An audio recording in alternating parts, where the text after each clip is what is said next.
everybody, and welcome to a new episode of the MinnMax Show podcast, a place about games, friends, and getting better. My name is Ben Hansen, and I have been here for 250 episodes of this very podcast because we had a special intro to celebrate the 250th episode of this whole show. So I am not alone. Oh, please, everyone sit down. Everyone sit down at home. Make yourself comfortable when you're listening to a podcast. I'm joined by Jacob Geller. Hey, who needs dual barrel roll? We have Jacob Geller. We have Haley McLean. 250. We're here. Leo Vader. 250. I wish I got paid that much. Hey, yo. Hey, shout out to the cover band Do a Barrel Roll for doing that funky new intro for this one-off episode. There's a link in the description if you want to check out their new album and all that stuff. But that was very kind of them to be up for covering a 15-second podcast intro. It felt like a weird ask, but they were awesome. They did amazing. They did. Yeah.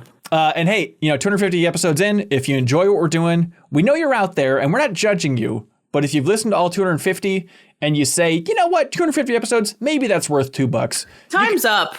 I'm not saying time's up. You do you. But if you want to, you can jump over to patreon.com/MinnMax. And you can jump into that $2 tier. We'd appreciate it.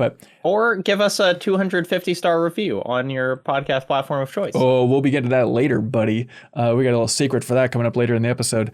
But on this very episode, we're going to be talking about some things from the past, some blasts from the past. We're going and playing the games that our hearts most want us to play. So we're going to be unpacking all those things. But before that, we'll give you one taste of a new game by talking about Angerfoot. And then we're dragging you into the annals of history, or annals of history as Leo likes to joke, but I think it's in poor taste. Is it? It's a double meaning. How did you say it? Is that how you say Annals? it?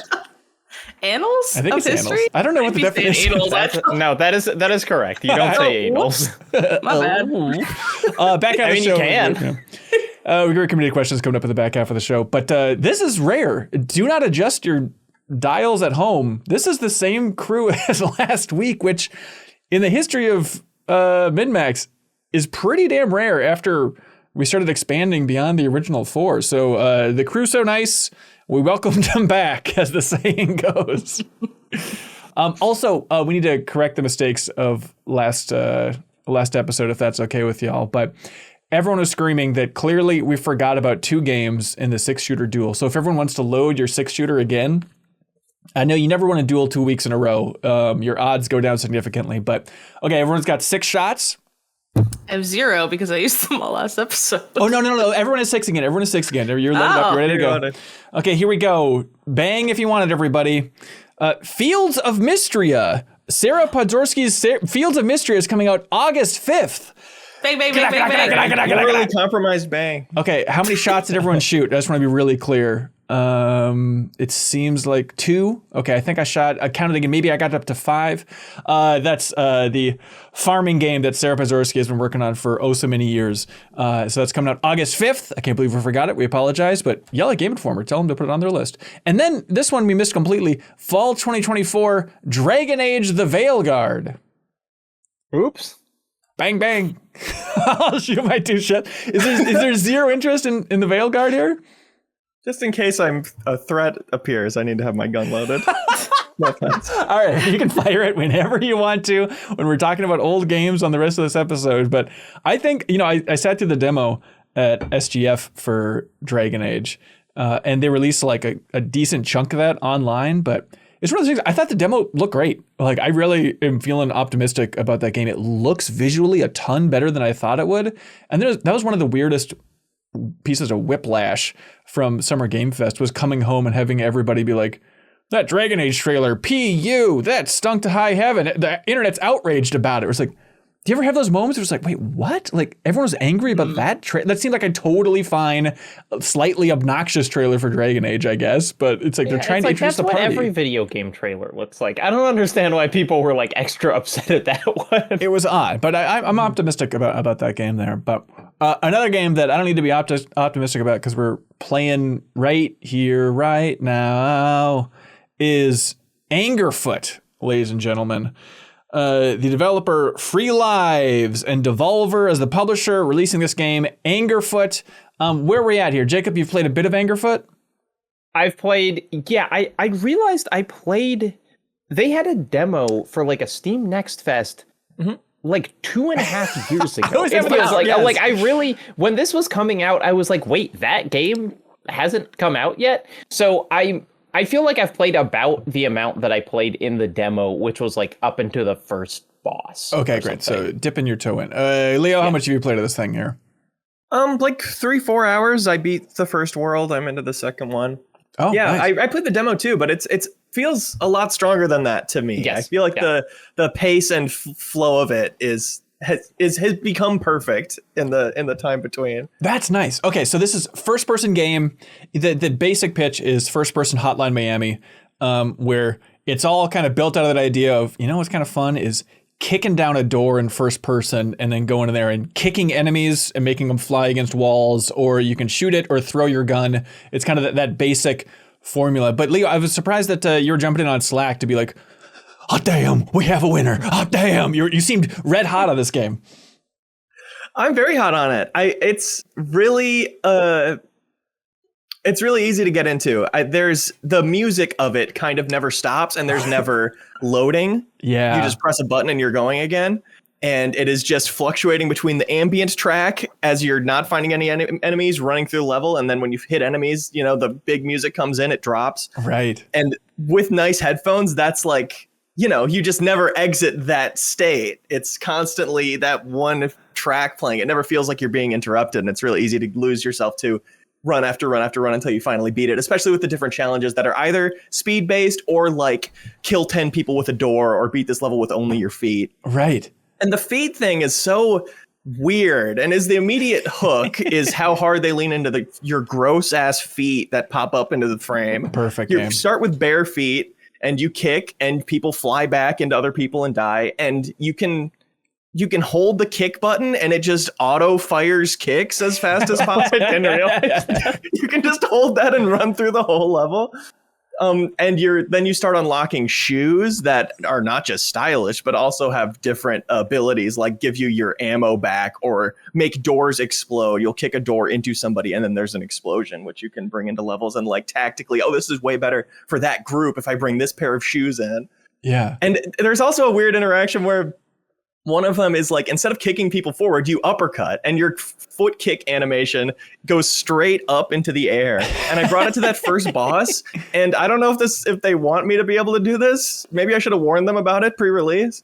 But I literally just juggled that boss with the uppercut shoes. They never touched the ground. But this is a case of like, why not? It's a single player game. Let people have fun. And if more people are sharing clips of like, look at this absurd thing I'm doing with my feet in a game called Angerfoot, I feel like that's mission accomplished from the devs. You know? Totally. I was a little bit bummed out. I was really troubled deeply when I like picked up the first gun in the game. Where I'm like, oh, I thought the whole thing was like, I'm going to be working with my feet. But it's like, oh no, you know what? Guns, you know, the real thrill is when they run out of ammo and then you chuck them and then they stun enemies and then you can just kick those enemies better with a stunned gun. Throwing guns is great and you do it all the time in this. You do it all the time. I would describe the game as, and this, like, I truly don't mean this in a bad way, but it does feel like aggressively stupid. You know, it's like all of the music is so loud and so constant, and like all of the character designs are very ugly intentionally. So like they're just kind of like the difference between this and Hotline Miami is like Hotline Miami is like this kind of flow state hyper violent practice in like minimalism where you're only seeing like the top of people's heads and like they're barely people and you're doing it. Yeah. And this is just like so loud and intense that it really does. It feels like it's like Leo, I would get into a flow state where I'd be like really, you know, playing hard, enjoying it for a long time.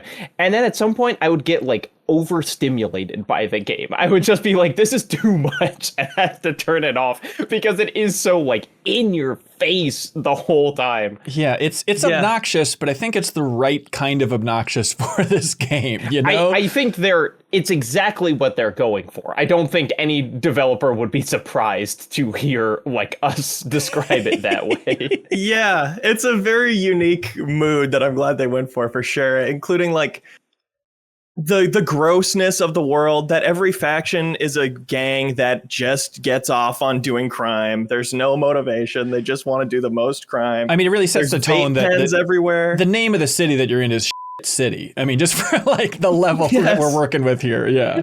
And there's like kind of a, almost a kind of, not an open world section, but like a non-combat section between levels. And you can just kick everyone there to death and it doesn't matter. Like you can just, it's like there are like 3 police standing next to each other doing nothing, and you can like kick one of them and he dies and the other 2 just like keep standing there. And it does just feel like it is, they're not trying to make a cohesive, you know, like world where everything reacts to everything. It's just like, this is a game where you kick people and we're never going to stop you from kicking people. And there's going to be a lot of people sitting on toilets and their crotch is going to be pixelated as they're trying to shoot you while taking a big dump on the toilet. It's that type and flavor of experience for everybody. Yeah. Which, there was one run where I had to there was a guy in the toilet right at the start and I needed to kill everybody. So I would just run up the stairs and do a jumping like double foot kick on him to start it every time, and it never got all. There was also another time where I was trying to kill everybody and I was like, I'm missing one. When I finish this level, I'm missing one kill. And then eventually I kicked open the right bathroom stall and there was a guy on the toilet I hadn't found. So definitely keep an eye out for toilet guys. They're a great thrill to take out. Yeah. So I was so the developer Free Lives, I think they're interesting. They're a South African developer, and they made Broforce. They made Genital Jousting, if you remember that game with all of the penises. It was a classic game from a couple years ago, so that's a good flavor. But then the odd twist is they also made Terra Nil, that city builder. Was that just last year? And I guess it was kind of like a subset side team within Free Lives there. But they have some fun devlogs on Devolver's YouTube channel and on Free Lives' YouTube channel. I think they have like 5 episodes out. And it's like, it's my favorite type of developer video where it feels like home movies from inside the studio. It's just mainly them just kind of goofing around, but it makes you like them immediately. Like, oh, this seems like a really fun place to work. And it's not just them saying the basic boilerplate stuff. But I was immediately spinning around in my chair when that devlog started. And I was like, wait, why do I know that designer, Robbie Frazier? And it turns out he is also the designer for Dustbiters, which is my favorite 2-player tabletop game, the card game, which I absolutely love. And it's like, oh yeah, we interviewed him. And I'm sure in that interview, he said that he was working on some game called Angerfoot. And I was like, okay, yeah. And now years down the road, here it is, everybody. But in that devlog, they were talking about like, oh, everybody obviously says, oh, it's first person Hotline Miami. And like, it actually came from us being really into SWAT 4. And just like putting a little camera underneath a door and really mapping out the environment, and then like having the big moment come and when you burst in through the door. Little Rainbow Six Siege love for you there too, Leo. But it's a tricky thing of like in a first person version of Hotline Miami, like you will have no awareness of the room you're about to bust into, and that feels so limiting. And so it is like a nice workaround to have it so that every door you bust through just goes flying back. So if there is somebody right there, they will likely get caught by the door and give you the advantage. And it's strangely empowering to do again and again in Angerfoot. And you're also doing recon by doing the level multiple times. Like when I'm doing my final run where I actually crush it and get through everything, it's like I am going through and getting to a door, getting to an angle where I kick the door to know it's going to kill extra people if I hit it like 45 degrees to the right instead of straight on. Yeah. And like you do know what's behind every door and when to get which gun, and you can use it to take out these guys, and then you'll probably run out of ammo, but you can throw it at the next guy. Yeah, like, it is a very, it's like a restart heavy game. Again, like Hotline Miami, where it's like you are not going to, and you are not intended to complete these the first time. And even after you complete them the first time, that is still kind of a training run for then you to complete it with the side objectives, which are do it extra fast or do it, you know, without using a gun or whatever. It really does. And like that tickles a very specific part of my gamer brain, is like, just do this again until you can do it flawlessly. Right. I think is like a really fun loop. Yes, and it's been so smooth that it hasn't been frustrating at all, like how fast restarts are and stuff. Sometimes I get frustrated by that, but it hasn't happened once here. I know we were just talking about it like last week, but is it that you're just craving that Ape Out experience, that Hotline Miami experience, little Super Hot experience, Leo? Or do you feel like this game goes above just tickling those same grooves you liked before? I don't think it's redefining the genre or anything. It definitely fits into those molds, but I think it's strong. And I think the style elevates it. Like, there's been a lot of memorable moments from not just the game, like funny constructions of levels, but from the dialogue and the weird, the weird wrappings of it. There are like parts where there are just like comedy in level design where it's just like, it'll just be like 10 doors in a row from rooms that are like barely 5 feet wide. And so you're just like, kick. It's like a scene in an anime where a dude gets thrown through like 6 walls and you keep watching him go through different rooms. Like, if they do, there is just like inherent humor in kicking through doors repeatedly, and they are good at figuring out what those are. Or even there's a little like side room that had some vending machines, and then it just had like, 30 fire extinguishers. It's like, all right, you shoot one of those, and then they're all going off and just flying all over the place in this little room. It's like, yep, you understand what's fun in a video game. You got it. I was playing on Steam Deck and having a fine time, but I found then actually moving to mouse and keyboard with headphones on, I felt like it was a night and day for my enjoyment of this game. I enjoyed it so much more compared to little Steam Deck experience. Right on. Yeah, if you're going fast, you need a lot of precision for sure. Mm-hmm. But hey, Angerfoot, it's out now. Surprise, Leo didn't know about this, but hey, you at home, do you want to play Angerfoot? By God, we have an easy way for you to do it. We have 9 Steam codes to give away for Angerfoot. And here's how you get it, everybody. If you subscribe to the MinnMax Show on your favorite podcast app and you leave a review on the Apple Podcast service that includes some way to contact you, Twitter handle, Discord, ID, all that fun stuff, just leave some way to contact you. Email if you're nasty, but that's too personal. Come on, everybody.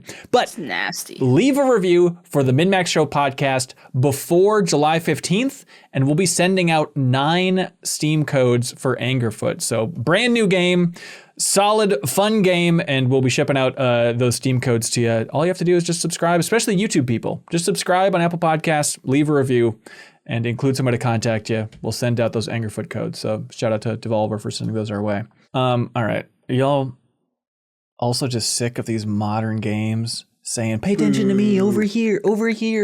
I'm available. Made an old game. No, but it's like a certain theme popped up, and it's something I've wanted to do for a while, of just like, I know you might be saying as a listener, like, what do you mean? You should always just play the games you want to play. I agree, but there is always this momentum to stay current, and I've had just this itch in the back of my mind of a game that I've wanted to go back to for way too long now, and it's like, you know what? This is a nice pocket. It's a little bit of a dry release calendar here in July, so what if we all just went back and played some older games that we really want to play? And Haley, you wowed the community by saying, oh yeah? I'm playing Outer Wilds for the first time. Mm-hmm. Congratulations on this experience. Thank you.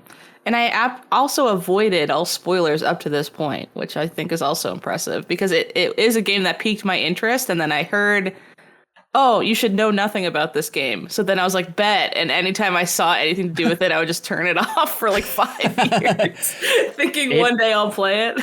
It is really, I mean, it's like, it's lucky that the kind of spoilers for Outer Wilds aren't like, like you die at the end or whatever. The spoilers are like, here's how physics works. And so it's harder to like read something and be like, oh, damn it, I got spoiled on that. It's true. Like the core of what it is the spoiler, which is not a 1-word description. It's like a paragraph or 5. Yeah. So yeah, if you don't remember Outer Wilds, it's from 2019. First-person game where you're stuck in a time loop. Is it 30 minutes for the time loop? Like 22. 22. Okay, there we go. So you're in this time loop and you're exploring a little solar system with a bunch of planets that all are wildly different. It's a little Mario Galaxy-esque of jumping around to different planets, but you're actually having to land your spaceship on there and then figure out how to escape this loop. And it feels like one of those indie games that's just like, since it came out in 2019, it has grown to legendary indie game. Are we at that status for Outer Wilds? I think it is. Oh, yeah. That's what it felt like going into it. Was like, oh, time for the big one energy. Yeah, what do you think of it so far then, Haley? How far are you? Oh, it's so good. 10-ish hours, which is also kind of fun that I'm like, when am I done this? I don't Really really hard know. question to answer. How far are you? Yeah, it depends on what you want to do, right? But it's just so, like, we talk about game design a lot, obviously, and that can mean 8 million things, but there's so much care into what this is and what it wants to do, and I think it like leans into human nature in such a way that like humans made this sort of energy is like, oh, humans are curious, sentient beings. It's like, let's take that and turn it into a game. And I'm like, wow. And it's making me feel like, you know how everyone always has that anecdote is like, oh, Miyamoto made Zelda because he wanted the feeling of looking at bugs in caves. He wanted to trap more kids in caves, yeah. He wanted to kill kids in Plato's cave or something like that. and like, yeah, Zelda makes me feel like I'm exploring. Like, I felt like I was exploring in Breath of the Wild in the way it's like, what's that over there? Walk over there, look at it. But this takes that concept and then like deepens it a lot more. And it also like with that gimmick of 22 minutes, it also is really freeing in that like usually I'm so precious with like, oh, I need to land my ship perfect and like clean everything up before I'm allowed to explore. And like, okay, I'll explore this world as the biggest one, so I'll put an hour and explore this one, blah, blah, blah. It's like, no, I'm going to heckin', be done in 22 minutes. Explore, like run, like go look, and don't be so precious with it. And that's just like the first layer of now like 20 other layers I'm finding that I could delve into for like multiple hours. It's just everything so... It's you opt in for everything. And if that's the type of game that you want to do, you'll play the whole thing. And if not, then you won't. But if you are an opt-in person, it's like, yes, I want to engage with this. This is fun for me. Then it's just a like joyous creative experience that's really hitting me on like an emotional, like I'm a human and this is fun for me sort of level. Which sounds crazy, but no, that's the beauty of it. Totally. I feel like there are a lot of reasons that people hold this game in such high esteem, but like as time has gone on and I think about it, I'm like, it is, I don't want to say best designed game ever made, but it does feel in some ways like this is the pinnacle of game design, like as an art form in itself, like that it's like this. If someone was like, what can a game do that no other medium can, right, truly, and not just like I get to push the button to shoot the gun or jump, but like, what is the language unique to video games done at the highest level? Yeah, Outer Wilds might be it, where it is just like, it is so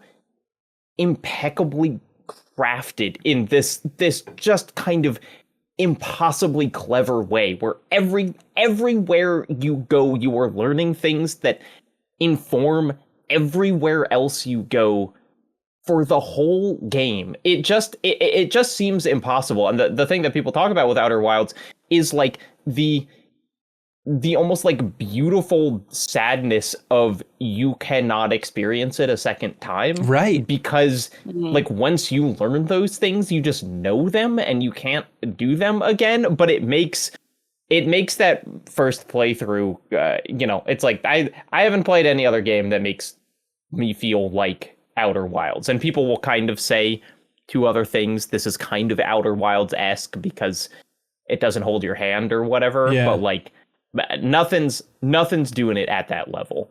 Yeah, it's like about learning the rules of the planet and the universe. And as a game design specific thing, I agree. It's weird. It's like a robot cannot proceed through this game and get to the end. It's like it's all about your brain's interpreting of what you're doing, your brain's response to the weird little tidbits you're getting and what you do with those. It takes like so much intentional processing, and so much of it happens in such a personal way that's specific to you, I guess. Yeah. Mm-hmm. The good news, Haley, is that after this, you can play the Echoes of the Eye DLC, which is basically as good as the main game and also enormous. And so it's like done with Outer Wilds, more Outer Wilds. It's totally different, but like the same design ethos, and it's awesome. Oh, that's interesting that the DLC was able to capture the same, like, we were just talking about, oh, I can't do it twice, but apparently the DLC, which does it, like, extends it more, like, still feels as good as the original game. Yeah. Look, there's time codes below. If you don't want any revelations from Outer Wilds, you can jump ahead if you want. But like, Haley, what's like the last like epiphany you had, or like the last planet or little planetoid that kind of captured your imagination? There's so many. Like, a really quick one was I got freaking anglerfished, and I was so mad at myself for it. Like, there's just, whenever you see a fish that like falls for, ooh, shiny light, and it like goes up to it, it's like, oh, this won't hurt me. I'm like, stupid fish, what an idiot. I'd never do that. And then I was on some planet and I saw a pretty light and I was like, ooh, and I went over and this fish just destroyed me. And I was like, damn it. I guess I'm no better than a fish. Like, that kind of stuff happens frequently. But I thought what was a really cool one was the twin planets, Ash and I forget the other name.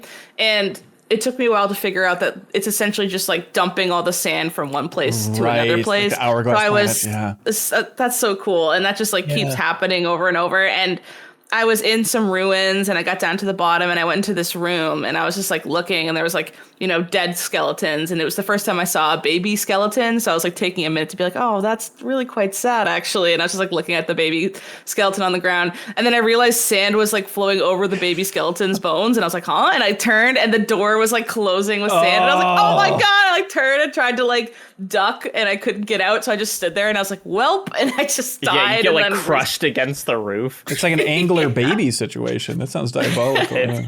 Angler baby bones. That's why I have such specific memories of trying to figure out on the planet that does not start sandy but gets sandy. It's like there's stuff like at the very bottom of that, which means as soon as the run starts, you have to jump in your ship and just fly straight there as fast as you can and like jump out and be like running to those caves, because there is this like, obviously the universe is going to explode in 20 minutes, but then like there's actually like a 2-minute timer for you to be able to get down there before sand fills the whole thing up. And it's just so fun to do that. And then like the other planet is revealing more and more as it empties. And so there are some things that only get revealed like minutes before the universe explodes. And so you're just like sitting there nervously waiting, looking at the sun, which is getting bigger and bigger, and being like, come on. Oh my God. And another really like rewarding thing was just based on my observational skills alone, was just like when you wake up and you're like, oh, and you see like something exploding and like shooting off into space. Like the first few times you see that, you're like, that's kind of weird. I wonder what that is. But then when you finally go and like investigate what that is, you like learn what they're shooting, and then you can like go and follow what they shot to learn what that is too. And then it makes it so whenever I wake up and I see that happening, it's very rewarding to be like, I know what that just happened there. Like that's just I remember thinking the first time after I explored that space station and that happened, I was like, oh, I'm proud of myself for being an explorer and learning about that. It's not like that changes anything. Now I don't unlock a door or something. I'm just like, I know what's happening there. Like that was just a rewarding experience. Yeah, and specifically as a time loop thing too, just as someone who loves that trope, if you'll call it that rather than a genre. Yeah, A quick shout out to the GDQ run. Right. At this past GDQ, someone did a Outer Wilds run, and I can't remember exactly what. I think it was that they had to like fill out their logbook or whatever, because it wasn't just, if you know what to do, you can finish that game in like 5 minutes, from like the beginning to the end. Really? But the physics in that game are so weird and specific that they were doing a combination of like jetpacking and shooting their little probe behind them. And so they were moving faster without a spacesuit. And so they were just like flying through the air, through space, like propelling themselves and like, landing on all these incredibly hard things to land on without even being in their ship, and just like free flying across the solar system. That's amazing. Rocket League. Yeah. Eric at the Backstage Pass here, he says that in the chat, he says that the developers were actually on the couch during the speedrun as well for Summer Games Done Quick. That's so cool. That's on YouTube. You want to check that out. Outer Wilds, it's apparently on sale right now if you're interested for $15 everywhere, which seems like a steal, including if you want that. That's why I bought it. The summer Steam sale was going hard with all these picks lately for me. That's kind of why I was like, I'm just going to buy all the games I've ever wanted to play. It's Done. the time to do it, yeah. And on Switch too, which that version just came out not too long ago, but that's also $15 on Switch. But Jacob, what the hell, man? We have had so much Yakuza lately. And you say, you know what? I'm going to go play Yakuza 0.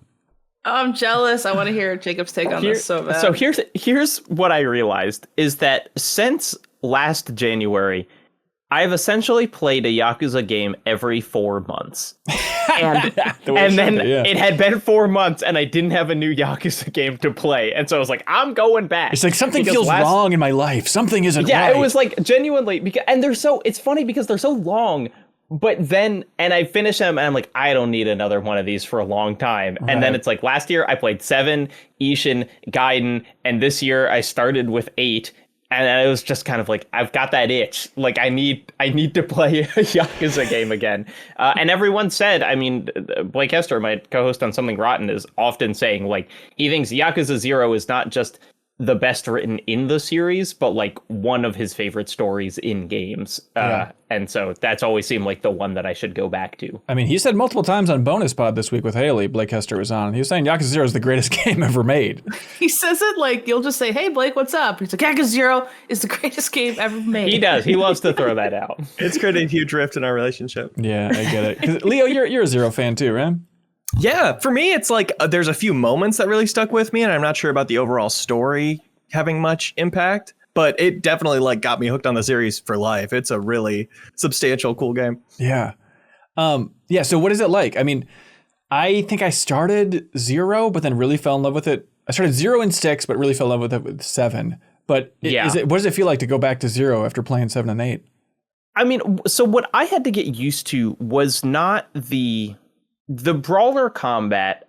I basically got a handle on by playing Ishin and Gaiden, which are real-time combat systems. They're not, 7 and 8 are turn-based. And I do ultimately like that more. I think it's more fun. But, like, I figured out the brawler stuff. Really, I started 0 years ago before I had tried any of the other ones. And it was just getting used to how the stories are told. That is kind of like this hump to get over. In the same way that if you had never played a Metal Gear Solid game, and it starts and you're thrown into like a 40-minute cutscene with long codec conversations. Yeah. You'd be like, I didn't sign up for this. I thought I was playing a video game. Like Yakuza is kind of the same way, where you just need to be mentally prepared for how much dialogue there is going to be between the things that you're doing. But now that I understand those rhythms and I've played like 4 of the games, I'm all in, and it does not even feel particularly aged because the games use such a similar kind of like design vocabulary and are literally set in the same cities. And so now I've spent so much time in Kamurocho and whatever that I'm like, oh yeah, back here again. And like, even it's fun realizing that a lot of the side quests that I played in future games are callbacks. They're like repeated motifs, and so you're like meeting those characters chronologically for the first time, because Kiryu's like the youngest in 0 that he ever is.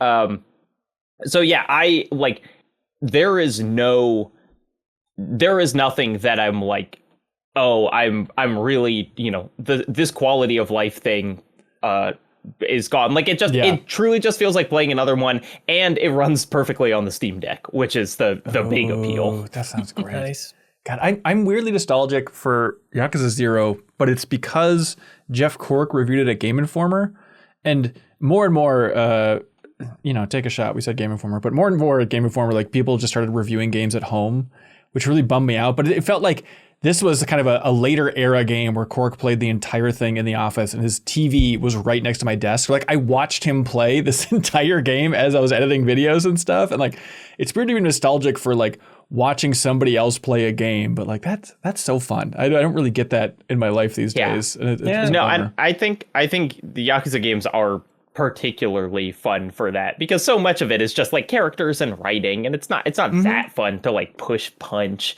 or whatever.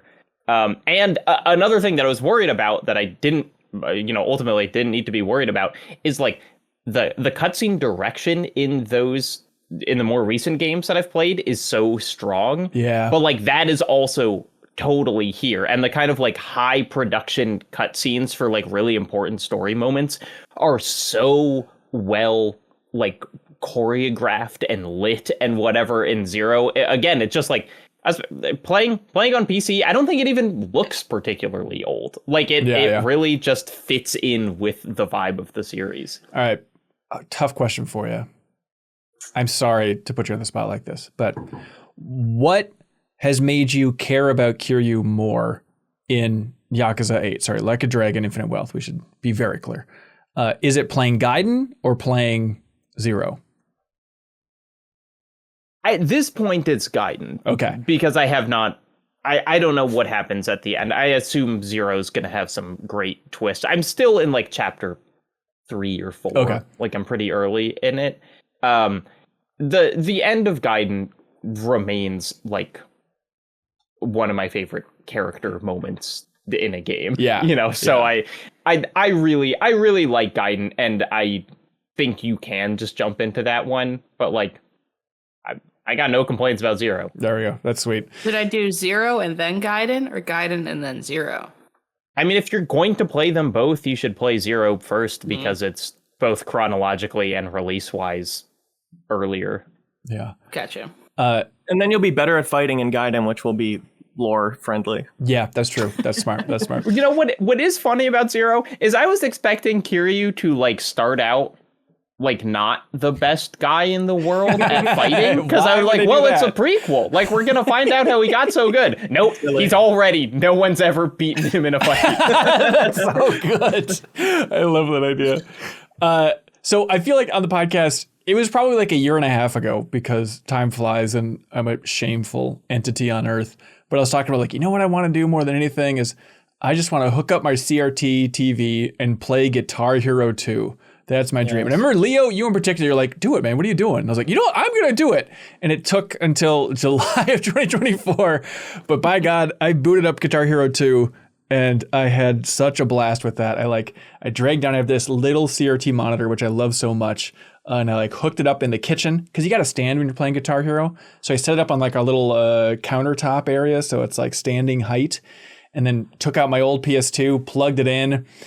No games were booting up, and I was starting to really panic, because I really wanted to just whet my appetite a little bit by starting out with Frequency, then Amplitude, then get to Guitar Hero for the full harmonics run. But none of my PS2 games were working that I tested except for Guitar Hero 2. So maybe it was the metal gods telling me, just get to Guitar Hero 2, everybody. But I had such a damn blast playing that game. And maybe I'm broken, but I have like a big window next to where I was playing. And I kept thinking, I hope somebody's walking by on the sidewalk and they see me standing up and just shredding and having a blast playing Guitar Hero, and they remember how fun this was back in the day. I hope I can broadcast this to the world again of like, you know what feels really good? Nailing a song in Guitar Hero, everybody. Few things are more satisfying. Maybe playing as a group in Rock Band if you want to be cooperative about it, you know? Or real guitar, but whatever. I don't know what that's like. I could play Terra's theme on my guitar back in the day, but that's about it. I remember listening to a story on a podcast I used to love called The Best Damn Podcast Ever, where they talked about going to like a friend's to play Guitar Hero and going up through the floors of this apartment complex and just hearing other people playing Guitar Hero in the same day. Just like going past a bunch of rooms where it was clearly what was going on with the, not just the songs, but the clicks. What a golden era that was. I actually just played Rock Band at a friend's house last weekend. Oh, really? It was a blast. And introducing the singing is so great too, because for like a group party setting, like people can either try, who haven't played before can try on easy dabbling and stuff or whatever, but everybody can sing. Everybody can just do karaoke while other people are playing Guitar Hero. Magical thing. How much had both of y'all's how much had your skills atrophied? Because I tried it a little while ago, and also maybe it was like a TV, input latency thing, but I was like bad. Like it really took a while for me to like get back to where I felt like I should be. You repping bad. I bet that was a TV input thing. Like playing on CRT, I think it'd shock you, but maybe. Yeah, I was worried about it, and going into it, it's like, oh, I don't remember if I beat like the campaign in Guitar Hero 2, but it's like, oh no, on hard, I beat all 40 tracks. And then it wasn't so bad going through those, jumping around a little bit in hard, but then I was like 17 out of 40 on expert. And so I'm like, I'm going to pick up where I left off. Let me try and get through these expert tracks. It just was not even funny. It was embarrassing. So the skills were still there a little bit. And like when you would nail a solo or something and, Hangar 18, it's like, okay, this feels great. I still got it. So I think you'd be surprised how much the muscle memory remains for Guitar Hero like that. Yeah, maybe with a few warm-ups. I feel primed because we had the Rock Band at Shays last year. Mm-hmm. We did a bit of a Rock Band party. And I just played the Guitar Hero 3 Legends of Rock arcade cabinet at a barcade in Madison a few weeks ago. But so I was playing on expert, and I couldn't do everything on expert probably, but like I was holding my own. Yeah, I think I need to just accept my new role in life of like, I'm just not an expert man in anything in life, but in Guitar Hero and music games, like I need to be fine with the hard difficulty because it's a blast and it's comfortable and it's challenging enough and I'm sliding around the fretboard. That's all you need. Valid. Yeah. Which is it my bias that I think Guitar Hero 3 has like easily the kind of most iconic track list out of all of them? That's my favorite one. I know. Yeah.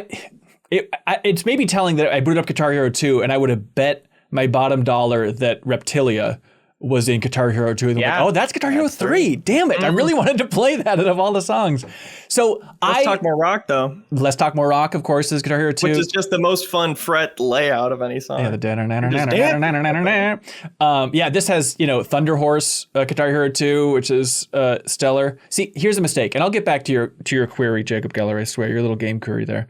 But I made the mistake of, when I booted this up, I was like, okay, I did all 40 songs on hard, but there were some bonus songs that I apparently had never played in Guitar Hero 2. And it's like, oh, that's a mistake. Like those are going to be the best tracks because that's Harmonix putting those in. Like we know these are just fun to play.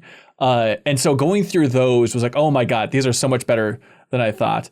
Just for all those songs that I hadn't played yet. But for the base song list, I could see Guitar Hero 3 being better, but I'm such a Harmonix fan. In my mind, it's like, well, that's when they sold out. That's Neversoft. That's not a real Guitar Hero, but like, it's obviously good. Come on. I really like the Elephant Bones, that Handsome Devil bonus track in Guitar Hero 2. I remember I got into that band because of that. I listened to them for years. Oh, that's sweet. That's sweet. Haley, where did you play Guitar Hero 3? Because I know that's your favorite here.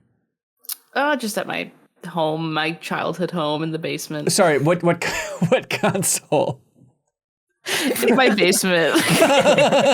Basement 64? Must have been 360. Okay. Yeah, because, Guitar Hero 2 was the first one on 360 then, but I played Guitar Hero 3 on PS2, and it's pretty jank looking, and it still cracks me up. If you ever want to see peak PS2 graphics, the drummer for the PS2 version of Guitar Hero 3 is the funniest MF. It looks like it's from PS1, and he's just like awkwardly drumming. It's my favorite character in video game history. So weird, because I played Guitar Hero 3 on the Wii, which I assume was the same, like the PS2, model of it, basically. Right. And I would kind of think, like, why does this look so bad? Like there are other like PS2 and Wii games that could handle like a drummer, like not. It's like there's only one thing they're showing on screen, and obviously it's not the focus, and you're not like paying attention to it. But it seemed like it was like, this is the most technically demanding game. Like we couldn't possibly render that drummer in more frames. I think probably the answer is, Neversoft, I don't think they developed the PS2 version. I could be wrong. So maybe it's like another studio picking it up, and I bet they had like 6 months to turn this thing around. Yeah. It's like we could optimize it and make the drummer look better, but it's called Guitar Hero, not Drum Hero, everybody. I got a dorky question, a specific question. When you all are playing Guitar Hero or Rock Band, playing the guitar or bass, do you lift? Here's my question. And I understand I'm under oath. Do you lift your lower fingers when you're playing a higher note? You know what I mean? Like technically you can leave your fingers down as you're going down. Is there a fancy term for this, Leo, that I'm trying to explain? I don't know. I lift my fingies. You lift your fingers? Fingy stretch. Okay, so the question is like, what? It goes green, red. So it's like if you're playing a red note, a singular red note, you technically don't need to let go of green. But do you? Yes. Okay. Oh, yeah. I Okay. wasn't even aware that you. Okay, I didn't know if like high level play. It's like, well, obviously you just leave your fingers down and then. Just I'm not a high level play. Okay, all right. Yeah, depends, I guess. Sometimes you can tell it's easier to keep them in a certain configuration, and there's times where like, okay, it's clearly on the upper 4 rather than the lower 4 or the full 5 right now, so I'll just have my 4 fingers from red up to orange. Right. And letting them rest there. You know, it's weird how once you're an expert, you start strategizing how to like fatigue your fingers less, which feels accurate to real guitar. Yeah. Also, I forgot the Guitar Hero controller. I have like my basic Guitar Hero 1 controller still, and it works, which is amazing. Star Power doesn't work, but I feel like that never really worked. You just hit select or whatever and call it good. But it's so satisfying to have that click, and specifically when you're playing like really fast songs where it's just like, and you just get to like just go back and forth as fast as you can. Like, oh, it just feels like you're One of the nailing a best wild sounds combo. ever. Yeah, it's so damn good. And so I've just been craving, and maybe, you know, with harmonics under Epic, and if they're cool there, and Microsoft owning Guitar Hero now, like, how smart would it be just to have that energy of like the SNES Classic or NES Classic and just release Guitar Hero Classic, like plug into your TV. You have Guitar Hero, you know, I'm a harmonics junkie, so it'd be like Guitar Hero 1, 2, and Guitar Hero Rocks the 80s, like the 3 harmonics Guitar Hero games, just for like a first bundle. You could charge like $80 for that with a guitar. I feel like there's enough nostalgia that would make sense totally, but... Yeah, I wonder if licensing is easier or harder. Yeah, I'm sure it's a nightmare. It's going to be in Fortnite now. We'll be in Fortnite. Yeah, I guess that's their answer. It's one of those weird things where it's like, I know that the Rock Band song, like the place that you could buy songs was like great and had a bunch of them. Yeah. But also, I don't want that. I want, in the same way that it's like, I don't want to design my own bowl when I go to like a poke place. I just want to like point at and be like, no, you guys know poke, and like that one's good, so I'll take that one. Like, I want their track list and I want to buy it and just have it, and I don't want to purchase more songs. In the same way. Yeah, but who's to know? Sure. Also, now that I play piano, I really want to try the Rock Band 3 piano, which I never played. Like, how did it work? There's regular mode, which was the first 5, or maybe it was a couple more, but the first few keys, the few white keys, are like Guitar Hero, essentially. Color-coded, you play along with the fretboard coming down the screen. Then there's Pro mode from Easy to Expert, which is the actual full octave and a half or whatever it was of white keys, and black keys on like medium or hard and above. And on Expert, you are playing the full song on piano, note for note, and you learn it when you're done. That's so you know? cool. It's crazy. It was so sick. I would probably be way better at piano if I had that. Yeah, that's a good Is that the Oculus Rift you got so excited about? The VR piano? I don't thing. have. It was kind of That's like that, only really. on the Rift like 3 or whatever. Yeah. So Ben can play Right. that, but it's not on the Quest 2. Do you want me to couldn't send tell you? I was pointing at Ben on my screen. Oh, okay. I My felt bad. it, I felt it. Yeah. Do you want me to send you my Quest 3 and then you can keep that just like you kept my PSVR 2? Yeah, that sounds Does that sound like a fair trade for you? Okay, cool. Never send anything to Jacob Geller is a black hole in You've North never Carolina. asked for it back. I don't want it You back, said- but the point stands. You said don't send it back. I'm moving. PlayStation doesn't want that thing back. Ooh, there is a new game actually, and I was excited to check it out, but it's PSVR exclusive, but it's Spin Rhythm, I think is the name of it, but it's a rhythm game that looks a little bit like Guitar Hero and Rock Band and stuff, and so I wanted to check that out. It's like, oh, maybe this is the game that'll get me to beg Jacob Geller for the PSVR 2. But hey, speaking of Guitar Hero, it was just a happy coinkydink that on this week's episode of Bonus Pod, which Haley, we all know, is the companion podcast to the MinnMax show. That's Patreon exclusive for $5 supporters. But Blake Hester, friend of the show, former Game Informer editor, former Game Query co-host of this crew here and beyond. But he was on Bonus Pod this week talking about he's attempting, is the best way to put it, to write a book about the history of Guitar Hero and Rock Band and the impact of music games. And so he wrote a big piece for Vice years ago, and now he's expanding that into a book. But there's a crowdfunding campaign to make this thing happen, and we're coming down to the final days. But if you want a sweet book that chronicles the incredibly thorough history, interviewing dozens and dozens and dozens of developers from Guitar Hero and Rock Band and that full journey, And it's an awesome looking book too. And you can get it signed by Harmonix's founders, which is an awesome detail. But there's a link below if you want to check that out and support it. But the book is called The Oral History of Guitar Hero, Rock Band, something, music games, something, music game boom, I think.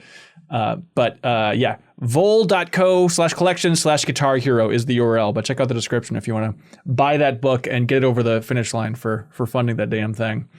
Very excited for that. Yeah, I really would love to read it as a book. And if it doesn't it's cross hard to think of a more interesting thing to track, because like the Vice article that he wrote was just like, hey, can Guitar Hero work? And then it ended with like Guitar Hero works.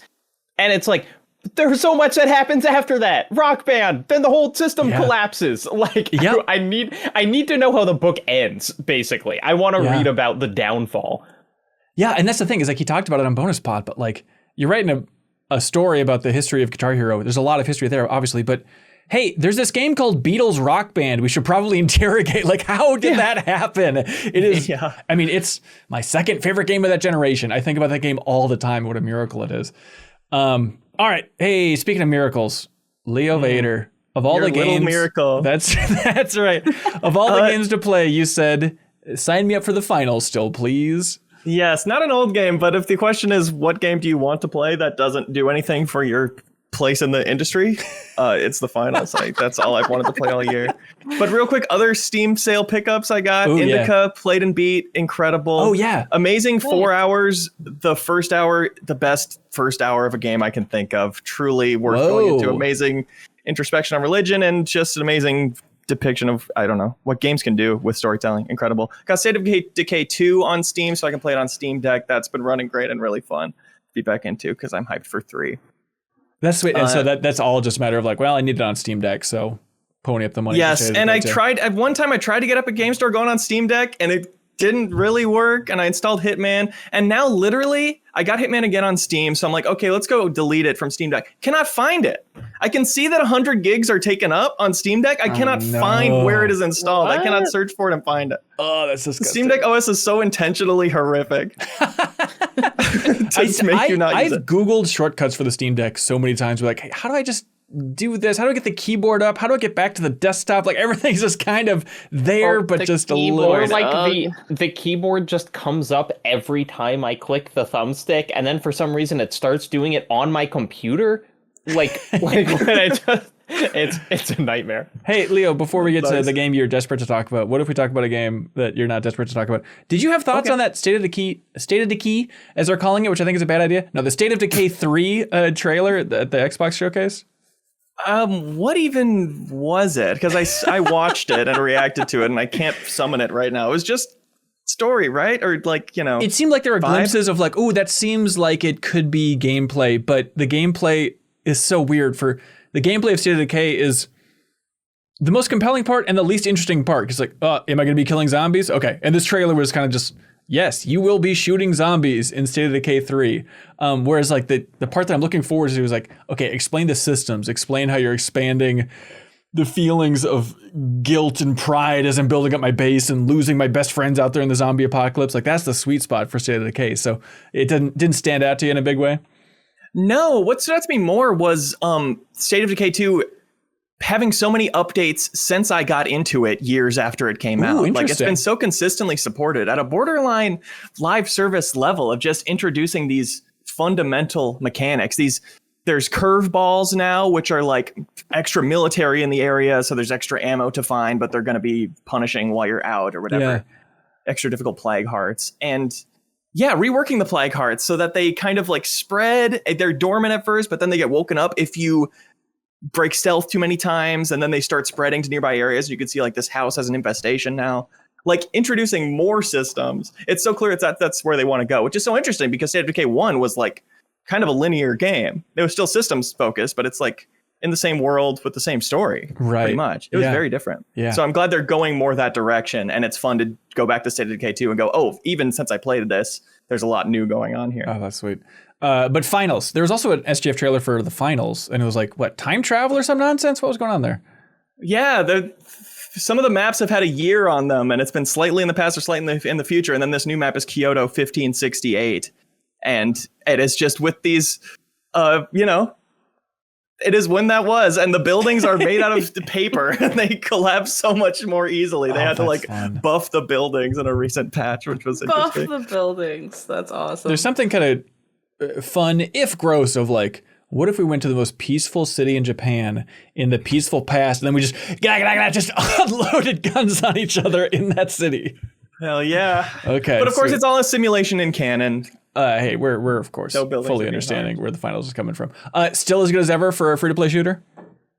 Better than ever. I feel an extra need to talk about it, not just because I'm through 250 hours in now. Jesus. And it's so present in my life. It's like I should be talking about this still. It's weird. It's been so long since I've talked about it on the podcast. Yeah. But worrying about how it's perceived, because there's such an uproar in the community right now about like the ranked mode isn't the type of game they want it to be. The ranked mode is Terminal Attack, which is new to this season, which is like a Counter-Strike or a Siege. It's a plant the bomb, defuse the bomb thing, which I think is really fun with friends. But people want the main cash out mode, which is about bringing boxes between cash outs. And there's like multiple that can be going, 4 teams playing. So there's strategy about which fights to take. It is a lot more the final specific. And the fact that that's not ranked, there's a specific subset that wants those things to be crossovered. And when they're not, it's like this game is dying and dead right now. And I think that's so like untrue. And I worry about people being put off by that, because what's there for casual players is so strong right now. They introduced a new World Tour mode, which is kind of cash out style, but it is only upwards progression. You never lose rank. You only gain it as you win rounds. So it's a bit more incremental. And I think if it's been lacking anything, it's been kind of that progression, not because it doesn't have it, but because some games set such an unrealistically high bar. But now there's so much progression, and it has the friendliest battle pass I've ever seen. You get your money and a half back and tons of fun stuff. People who started playing for free in season 1, now in season 3, they earned enough currency to buy the battle pass, and they never have to put money in. They just can get a battle pass now. That's awesome. Jesus. Yeah, that's so quick. Yeah. It's weird to think about that idea of the hardcore fans are loving the game, but if there's some aspect that's hitting them the wrong way, then that's the vibe that breaks out of the circle and turns people off from the core game. Yeah, and because it happens to me with other games too, where I see them and I'm like, oh, it seems like cheaters are rampant or whatever. But it's like, I know that's what people say about the finals, and it's not my experience whatsoever. And people complain about lights being overpowered right now. It's like, boo-hoo, the most fun class is powerful right now for the first time. That sucks so much. Definitely stay away from the finals. And when people complain about it, it's like, what are you comparing it to? It's got like the best gunplay, the best destruction, the most friendliest monetization, the quickest bug fixes, the quickest balance patches, compared to something like Apex, which just flounders for years before they address stuff. Yeah. It's like, I don't know. I could go on forever about how people are not worshiping this game enough. It's so weird. So Embark, the developer, they were making that game called Arc Raiders. And then this felt like, well, let's put a trial out there called the Finals as like a smaller little project. And is the messaging still just they're all in on the finals still, and Arc Raiders is just going to sit dormant because this game is doing well? They've messaged that they're still working on Arc Raiders, but I'm sure they're taking extra people for this. But even then, I think it's like only 100-person team, which for something like this is really small. And for how much they're doing is crazy. Yeah. And still the cosmetics are really unbelievably good. They just introduced a backpack that it's like a giant Game Boy, where there's a little game on it of a guy catching pizza and points going up, and you play it. As you press the keys, the guy moves around. And it's just a playable game on a cosmetic. Wait, they do so much crazy stuff like that so fast. I have no idea how. Wait, but it's a first-person game. Like, how is that working? Is it just like in your loadout screen or something? Yeah, or in the menu, or when you're emoting. That's awesome. So it's like technically it's probably running all the time, and you just can't see it. But like if someone else was watching you in the game, they would see the guy moving and corresponding. Yes. That's so cool. And for some reason, they're not afraid of doing stuff like that. There's a charm on a gun that's a joystick that as you move the keys, the joystick moves in different directions. That's cool. Or a Control Z one where just as you press Control Z on the keyboard, those keys get depressed. Yeah. Hey, Haley, you know how you're always complaining about Overwatch 2? Is the answer just to join Leo and play the finals and have a good time? Oh, yeah, I played the finals with Leo. It's so fun. That game's great. Oh, I got an Overwatch style mode. Do they? Oh, yeah, they do. That's what we were playing. Yeah, Power Shift. It's moving a payload, but it's like the payload is just going through buildings back and forth and destroying them. And then, you go through back and forth through a building enough times, the whole thing just collapses. And they've got the Siege/Counter-Strike mode now. It feels like that's how they're trying to get new players, is by having like every game you like is in this too. I feel like it's an interesting strategy, but yeah, it's putting off I guess a very a little bit. Specific thing that the finals does better than Overwatch is its class balancing for sure. Like you can be the light, medium, or heavy, and like those all feel good in their own right or whatever. And then that's what like you're talking about. Like what's the internal dialogue of the game that's bleeding out that makes everyone not like it is the tank thing with Overwatch still. It's just like this last week they giga buffed all the tanks or most of them. And it's just like, that's not what we want. Now it's just now they're just a wall. Like that's not fun. Like sometimes the balances just doesn't work. And now I already know this next season's gonna suck because I was watching TikToks of like Mauga standing there and then like people testing how many bullets it takes to actually kill him if he's getting healed like a normal amount. And it's just an it's like someone put a Baptiste wall, blue beamed Bastion and nanoed him, and then he shot at the Mauga for like 8 seconds, and the health bar was like barely going down. I'm like, what's the point? What's the point of this? Like, that's insane. Like those kind of things just make me not want to play Overwatch and then play the finals essentially because they're just like, yep, heavy, light, medium. They all know what they're doing, and you can kill all of them in a certain way. And shields and healing are very much a thing, but everything like that has counters to it, has like glitch grenades that turn those things off for a certain amount of time. And I've been struggling with triple mediums all defibrillating each other because it's so quick to revive somebody that people just dive in and do it, and suddenly your kill you just got wasn't worth anything. But now they buffed the glitch trap this season, so it's like you can place it on the body, and as they run towards it with the defibrillator out, the glitch will hit them and it'll switch off defibrillator and it'll slow down their whole like momentum they're about to rebuild. Things are still frustrating for sure, but it's never like this was hopeless. It's like, oh, if I was prepared for this, I could have done something. Yeah. Haley, whenever you're frustrated with Overwatch, can you go back to the happiest place on earth, Monkey Island? Should I return once more to Monkey Island? Okay, so you're also playing Return to Monkey Island. How far are you in this game? I'm in Act 4. How many acts are there? 5. I'm trying to remember. Okay, so I'm close to done. Yeah, I gotta that was a random guess. How many I'm acts? now leaving the titular island. Okay. If that helps. Yes, there are 5 acts in Return to Monkey Island.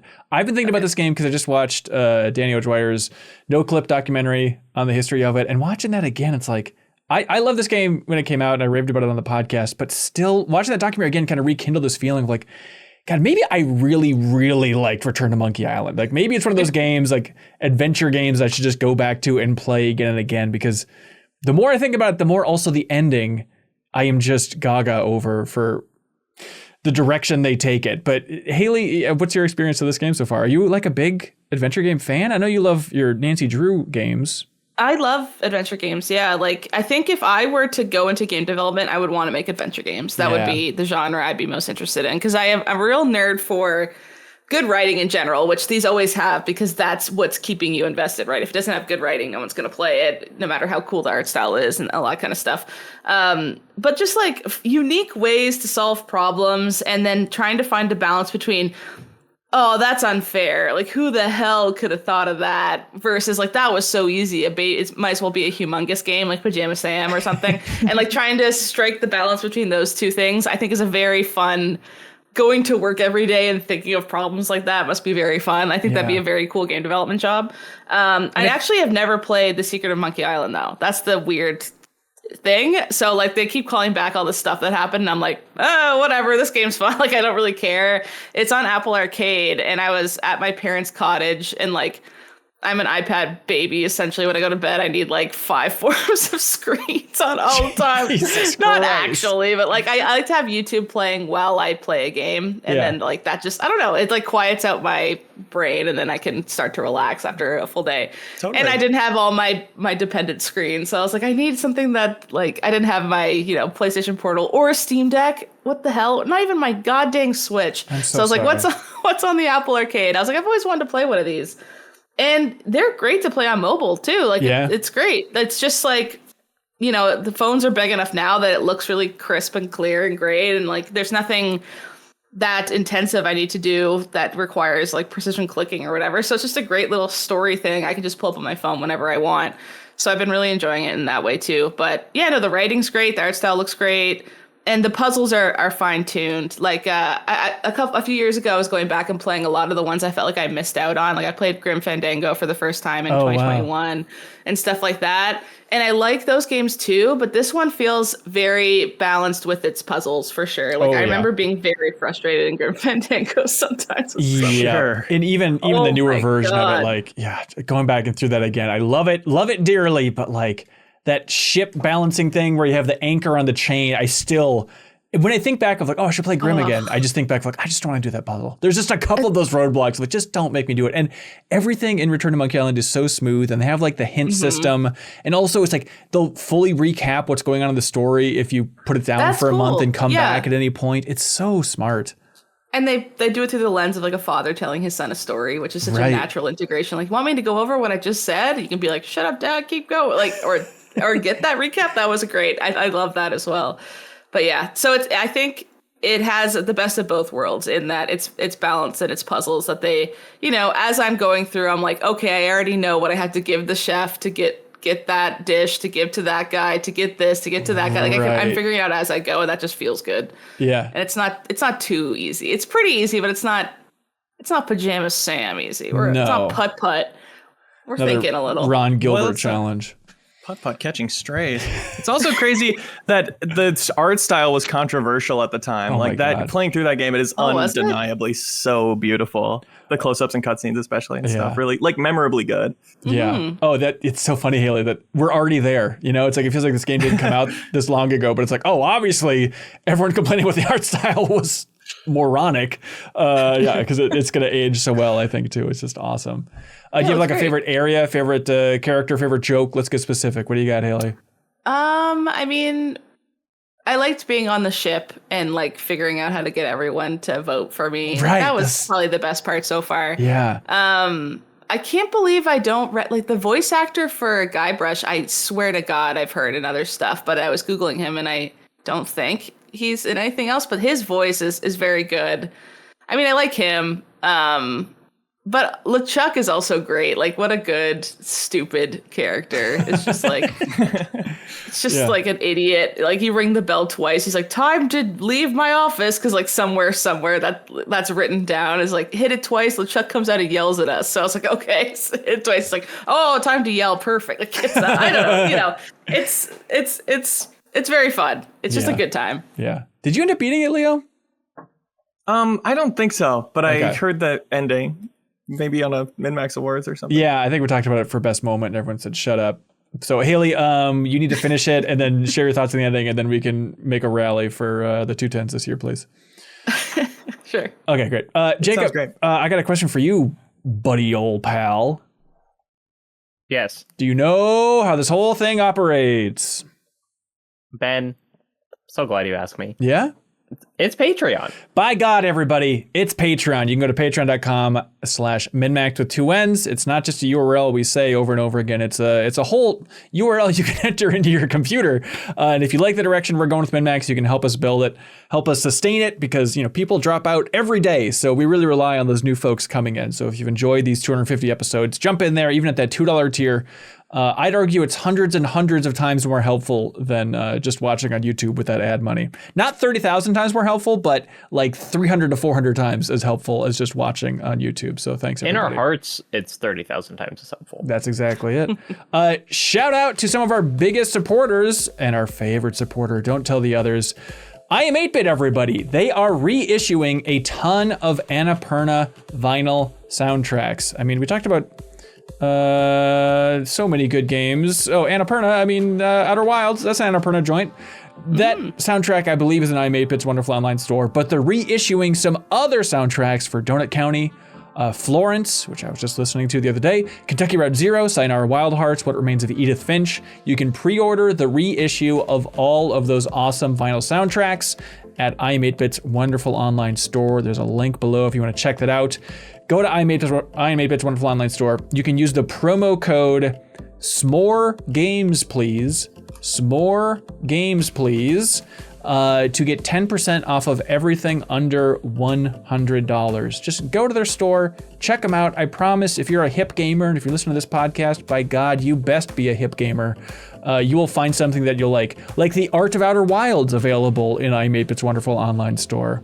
A ton of good stuff, and use that promo code. It lets them know that people are listening to MinnMax and they'll stay around, and we want them to stay around because you should help support I'm 8-Bit because they ship out a prize each and every week to the MinnMax community. Whoever has the number one obviously objectively correct best question of the week wins a prize. This week they win the vinyl soundtrack to Toem.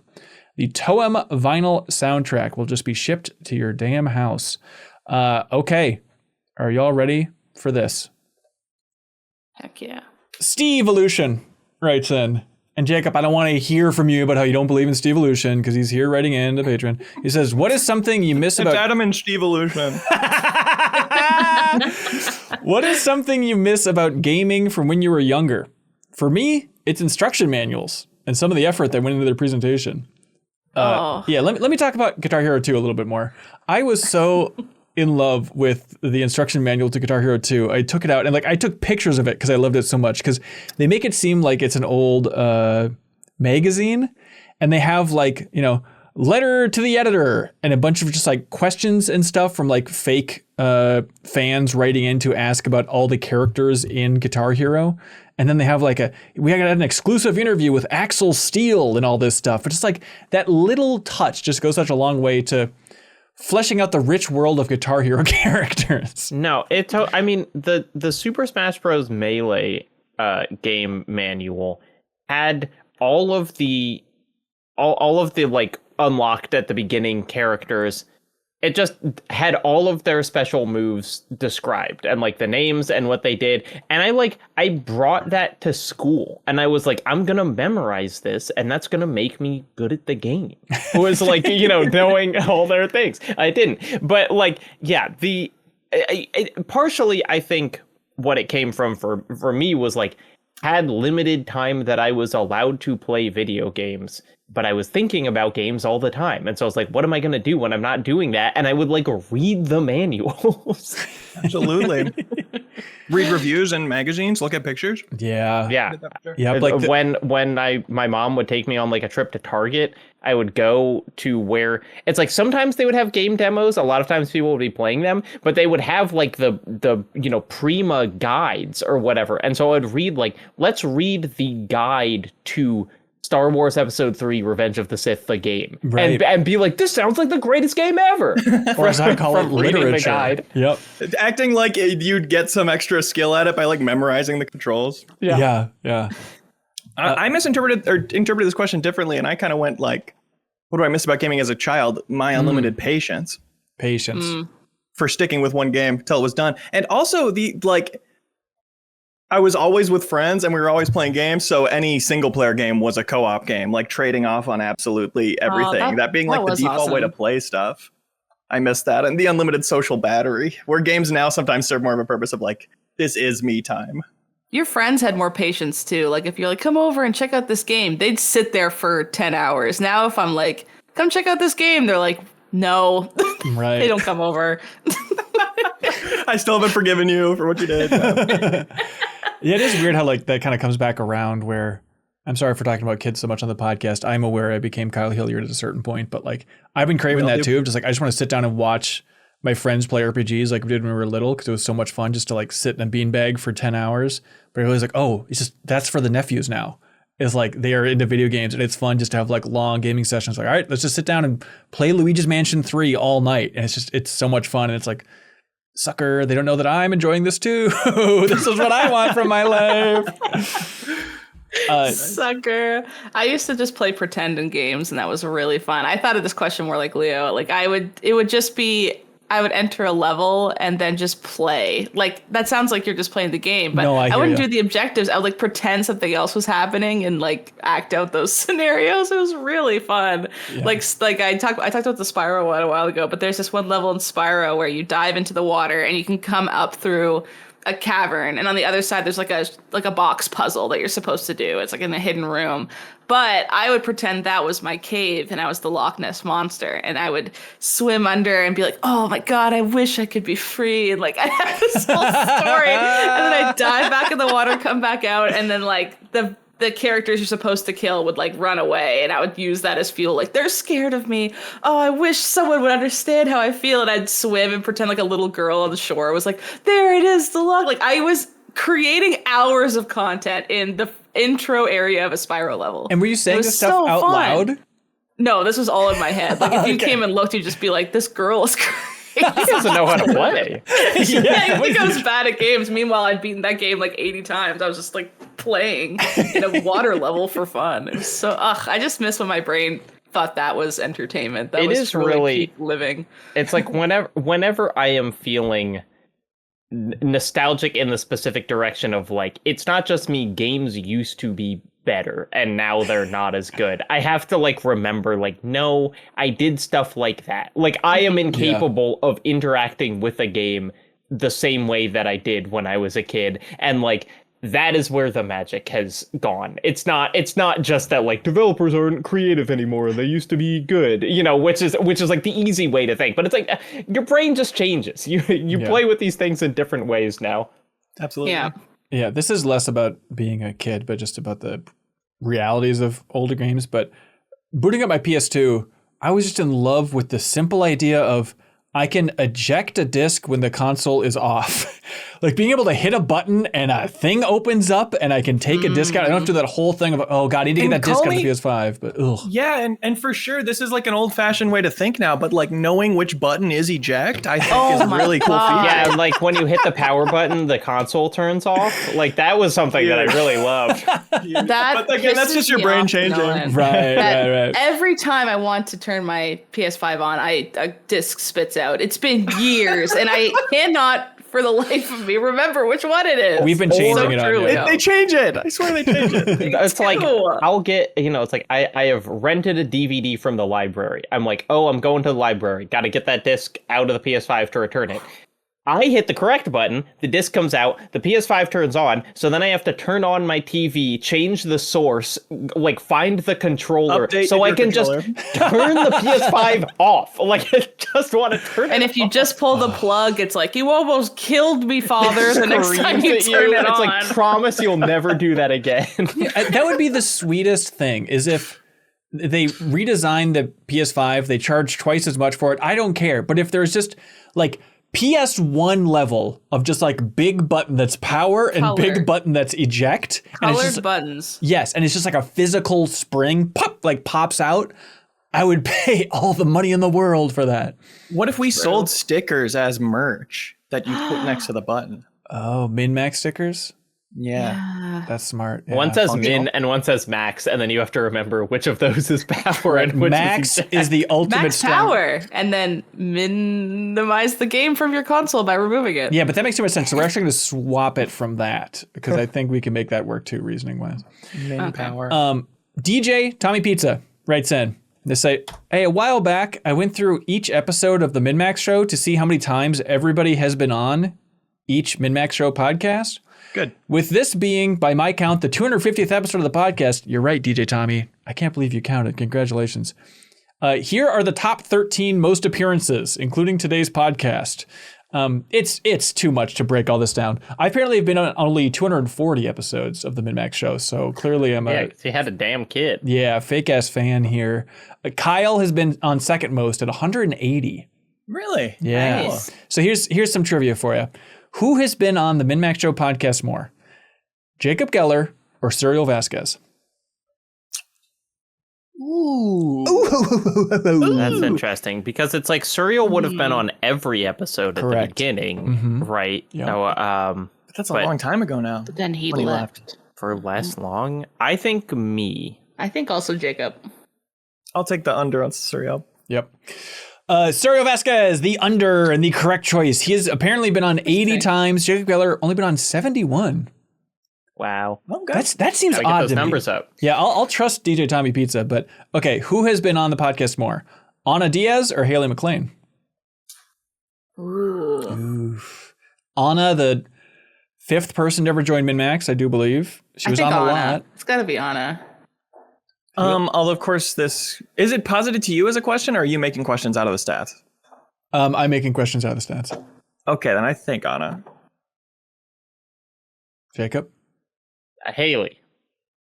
Don't be an idiot, Jacob. You're embarrassing us on national TV.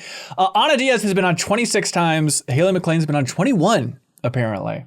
Okay. Fun facts. Also, bonus fun facts is DJ Tommy Pizza. 36 people have appeared only once on the MinnMax show. And we're never seen again. Yeah, suspiciously. But if they were good on the podcast, maybe they'd still be around. So, no, I'm sure they were all great. 36 people. Tommy Pizza for doing that. That's right. Yeah, shout out. That's a lot of work. Michael Rosarin writes and says, "Did you also believe that signatures were powerful as a kid? Like weirdly powerful? I remember this weird movie called Blank Check, and I think it convinced me signatures were the most important thing ever." Signatures are powerful is kind of why I thumbs up this signature or this question. Thumbs up in Slack. In the sense that you can identify someone by theirs, right? I think more from the contract stand. That's what I always thought of, like the signature thing is like, oh, you put it down, and it's as a kid, it was like, oh, can't take that back. That's how you sell your soul. But it's like, it's not what it looks like. I don't know if this is what the question writer is hung up on, but like for me, it was always a particular point of anxiety because I don't know cursive and never like figured out like how to do a signature. And so I was always, I mean, my signature now is truly just kind of a scribble, but I was like, I'm going to do it different in 2 different places and they're going to find me and I'm going to go to jail or something. Yeah. Like, no one has ever even looked at one. And now half of mine are on Adobe. And so it's just whatever it thinks like my cursive is. Yeah. I remember, changing my signature, going like, I want my signature to be this new thing, and going like, do I have to talk to my bank? I just started doing a completely different signature and never got in trouble for it. So come after Bank of America. Yeah, I remember like, at like a grocery store or whatever, it's like, all right, you got to sign this electronic thing. I always just draw a line. I remember years ago, like my girlfriend at the time was like, what are you doing? How are you not saying? I'm like, what? In what universe would this ever come back? Like, just make any mark. It truly does not matter. It's fine. But yeah, Blank Check, I get it because he forgets to put the dollar amount, but he signed the check. And so I understand seeing that movie and thinking like, all right, well, that's the best way to get rich in this world is to find a rich man and have him run away because he's scared of the mob or whatever before he can write the dollar amount on a check. This is a stupid question, but like, what is to prevent someone from stealing a checkbook? Or like if someone just found a check, it's like when I put a check in at the bank, no one ever like makes sure that it's from my grandma before like cashing it. Yeah. Is it the secret gold mine? And meanwhile, everyone's just ripping off TVs and stuff. I think that what they do is they'll look at your account, or they probably have automatic systems, but it's like, how often does this person give out checks? And if it's suspicious, they flag it and then they call you and they say, someone has a check for $80,000 taking from you. Does that ring a bell? Or even if it's only like 500 or something. I think if you've never given someone a check in like a year, they might flag it and be like, let's call first or not. I don't know. I need to call this out, by the way. If you're hearing a knocking sound from my microphone, that's the cops on the door because they knew that I just drew a line at the grocery store for years. It's my dad. He's working in the basement trying to make the new MinnMax studio. My wonderful grandma who sends me, like $25 for my birthday, her cursive is too intricate for the automated, like the app on my phone to read. And so it's like the reason that I have to like go to the bank and like give them a check because like the machines cannot read her writing. Does not. Finally, AI can't do something. Am I right? Trying grandma AI.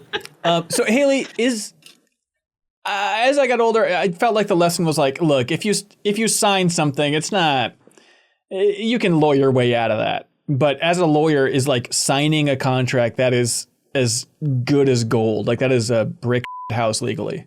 Yeah, that's otherwise everything would I would have a job. You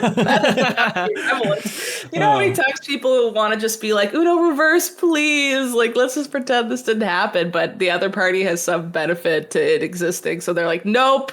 And then that just keeps going. Damn. Yeah. You can't do legal insanity when they signed it. Man, maybe that'd be. You should be a lawyer, Leo. There you go. Have you tried insanity? That's all you Just over and do. over Every again? contract dispute. Yeah. Be insane. Act insane. Do you have a role for an ideas man at the company? I'll tell Kellen. I say we need an ideas man on retainer. Your idea every time is. He needs no less than 8 assistants to see if what he's talking about is remotely realistic. Embrace writes in. They say, question for Haley. Everyone else, shut up. Did you ever look into that first ever verdict for cheating in video games is a violation of copyright where Bungie successfully sued a cheat maker? Do you think this will prevent domestically made cheats from happening as often? Yeah, no, like precedents like that when they get set are always very scary for all the other companies take note and freak out. Yeah, the context with that one, it was a bunch of different charges, but it was some cheat company that sold like, I want to say 1,000 cheat things for Destiny, I think. So they just they created, aimbots and stuff like that. So they sued them for like DMCA stuff, contract violations, so like violating the terms and conditions of the application in of itself. Like they sued them for a bunch of stuff. And then it got settled in arbitration. So not 100%, like it still has leverancy. Like, other people could reference it in the future for other similar cases. It's not like it got settled out of court and it's just whatever they agreed to quietly in the corner. Because that's what's happened before with other kind of cheat bot things is they go, okay, you got us. What do you want? And then they go out of court and settle it. But they won like $4-point-something million and, that company still exists, though, I think. They just don't have any Bungie-related cheats on their thing. So I guess it's only a matter of time / money before other companies are like, us too. And they're like, fine. And they probably would just like receive the DMCA takedown and do it right away instead of going through all that hassle again because they already lost once. It's kind of like it's like a domino falling. It's like they lost once and now everyone else can just be like, remember when you lost once? Here we come. And they're like, fine. And then they just would take stuff down more quickly, essentially. Yeah. If you ever use the motherload code on The Sims again, you're going to jail right with a $4 million lawsuit. It's not a victimless crime. People are paying attention to this podcast because Not Weirder wrote in and said, I was listening to an episode of the podcast from last year where Leo proudly declared that he'd be keeping an eye on a certain game's updates throughout early access to see how it changes. And Not Weirder is wondering, did you stay true to your word, Leo, that you're going to keep your eye on the updates for Jected Rivals? Honestly, keep an eye on, yes. Oh. Played it once since then, no. Wait, you really have been looking at it?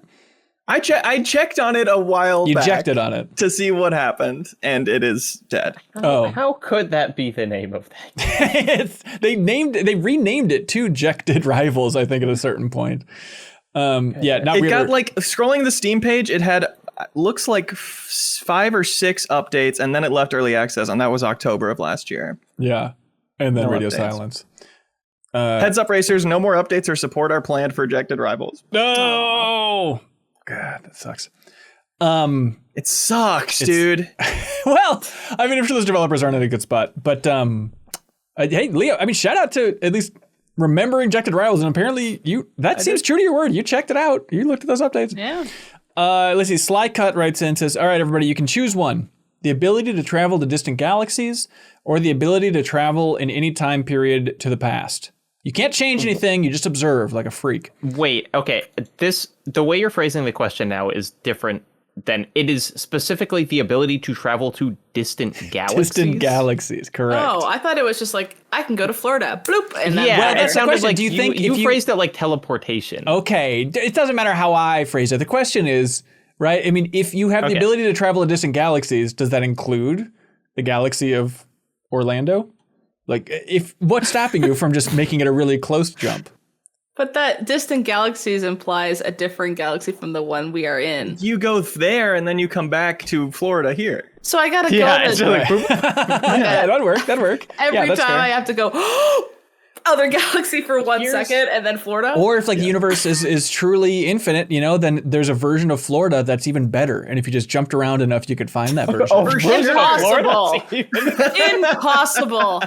Florida is the best place on Earth. Take it up with the scientists. I didn't say it. Name I don't know why I one thing picked you would Florida. change about Florida. There's probably some resort planet though, for sure. Right. Okay. Oh, yeah. So the distant galaxies thing is a weird ask, because it's like, do you know where Just answer the goddamn is question, cool? Jacob. No, but I'm asking, it's like, is it, you know, the ability to travel great distances in a short time is crazy, but like, do I know a cool place to go in the galaxy? No. Because like, okay, well then the chances of finding somewhere cool ever are like zero forever. Do you want to be able to time travel or die? Well, I mean, maybe you could have a little scout, and you'd have like a full suit on, so no matter where you went, you'd be totally you get safe. the little camera from Outer Wilds, you can shoot it. Yep, you do get the camera from Outer Wilds. That's part of the fast. deal. So you can kind of scout out like, all right, is this going to be neat? But so I guess just conceptually, Jacob, let's just boil this down for your expansive mind. If you could snap your fingers and you could teleport and go see an alien world that, let's just say, it's like, what's like a medium level cool alien world? The Wave Planet from Interstellar. Okay, so still die. Well, but you'd get a sweet surfboard. No, I don't know. What's Okay, the surfboard comes with. Is there a medium planet that's in sci-fi? Give me just a Tatooine. that's With no subpar. people on that's it. subpar. Just desert. What about Octu in the sequel trilogy? Like cool Irish island planet, right? Let's just assume Sure, it's that. okay. But that's in a distant galaxy, and there's going to be porgs and stuff flying around. Or you can time travel to Leo. What's a medium year? I'm meaning to ask you. Wait, are we limiting the time travel? Yeah, too? yeah. 98. Yeah, you can time travel to 1998 but not change anything. Which are you going? Then the alien planet. Okay. I think time travel just to experience vibes again. You can't change anything, or anything you do won't change anything. You can't change anything. So I think it's kind of like no clip camera level observing. Let's assume that. Oh, so I can't even talk to like my mom when she was younger. No, you Or can just like watch something. her take a dump or something. Okay. Interesting. I can't even take a dump. I would still pick time Sup? travel, especially if it includes future. Like Yeah. future No. time This just travel says this to says me- any time in the past. It says any time in the past. Oh, and still Question past. is crazy. I mean, the Earth a million years ago is going to be as crazy or crazier than any alien planet. That's that you so can true. go to. I don't know. I've seen the trailer for Here, and it looks just like a living room with a dinosaur in it. So No, okay. That's not crazy to you. Hey, how was that book, by the way? It's good. It's really cool. Okay, nice. Also, a quick, like literally 2 sittings. Oh, You great. can read through it. Yeah, I have it. E-reader over here. Yeah, it's coming in the library. Long for sure sitter soon. over here. Did that answer your question, Selecta? Thank you. So Veggie writes in, they say, I just watched the final Tears of the Kingdom trailer again the other day just for kicks. And to my surprise, it actually made me tear up a bit, just like it did a year ago. More like tear up. I think the pacing... Remember when people were wondering whether, is that tears or tears? Or also, how do you breathe? I think the pacing and the music of it is really impactful. Breathe of the Wild. There's so much... Is it King Dumb? The only one I knew was Dumb. so much hype around the launch. My question is, what's the best game trailer ever made? We all know the answer, right? Okay, we're all set on the count of 3. Do we all got one? Okay, ready? 1, 2, 3. Dead Yakuza Gears Island. of Like a World, Dragon. Mad World. Ooh, okay, Dead Island, Gears of War. Leo, did you stay silent, you absolute coward? Has there been a good one? I asked. Oh! Boo, boo, Dead Island 1 at the time, I was like, whatever. That's not what the I game's going to be think like. if and you it- and it was watch not. the Dead Island one again now, it's just like, I guess killing a little girl is artistic. You know, The like going it's backwards thing was What? attention grabbing for It's sure. backwards But thing. it's so separate from what the game is. It's like something about it irked me in my pessimist. yeah, it is like brain. it's like a short film where it's like, okay. Yeah. Yeah, Which is kind of true of the Gears of War Mad World one as well. But what I would argue is that Mad World is now like canonical part of Gears of War in that, like, it was only in that trailer, but then they put it in Gears of War 3, and now when they had the new trailer for the new one, they were using Mad World, and we all knew what that meant, even though, like, Mad World was not originally on the game's soundtrack. It was just in the trailer for the first game. Wait, you say it was in Gears of War 3? Were they, like, listening to it on a Zune or something, or what do you mean? Is it no, it's when a character dies, and they do, like, an emotional instrumental version of it. Oh, interesting. What about the trailer? I think it was for Bulletstorm, where they had like the Halo 3 dioramas, but then all the characters were just puking on each other. Is that up there? What is that? The Halo trailers were really good. They were good. You could name like 7 different amazing Halo trailers. Also, it's such a weird little factoid too that like the Halo theme, the iconic theme, exists as it does because of the first Halo trailer, because that theme was just composed to the already edited Halo trailer for what is an RTS on Mac or whatever. And so Mario Don was like, all right, well, here we go. It's like all that pacing and stuff is timed to that specific editor. But Interesting. I just think of, I've watched this trailer so many times, but the launch trailer for Yakuza Like a Dragon, I'm a sucker for it because really it was like Mark McDonald on Twitter at the time, friend of the show who's been on once and will never be on again. But he said like, this is a perfect video game trailer. Like it sums up the tone. It's fun as hell. If you haven't watched that, go back and watch the Yakuza Like a Dragon launch trailer. I never it's so watched damn that. good. I should. I tend to stay away from them because the Yakuza trailers show like the end game boss. they're like, here's everything that happens in the game. The Witcher 3 cinematic one was really good too. Remember that one? No. Where he's like walking through the bog. Yeah, with the like guys hanging from the tree. Oh, Yeah. yeah. Also on the Dead Island front, you know, maybe the Dead Island 1 trailer is getting poo-pooed on these days, but like the Dead Island 2 trailer, Natron B in the Backstage Pass chat, absolutely that right. one is legit great. It is legit. Wait, he meant to say 1 apparently, but no, legit great. The Dead Island 2 trailer, like there was so much pressure on that, and it's the one of like the guy jogging in Santa Monica and he gets bit that and then one's good slowly too, turns. yeah. It's really, really good.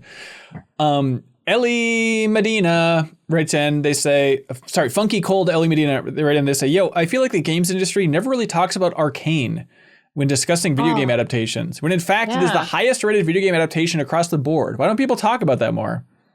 Do people Arcane not is talk about it? fantastic.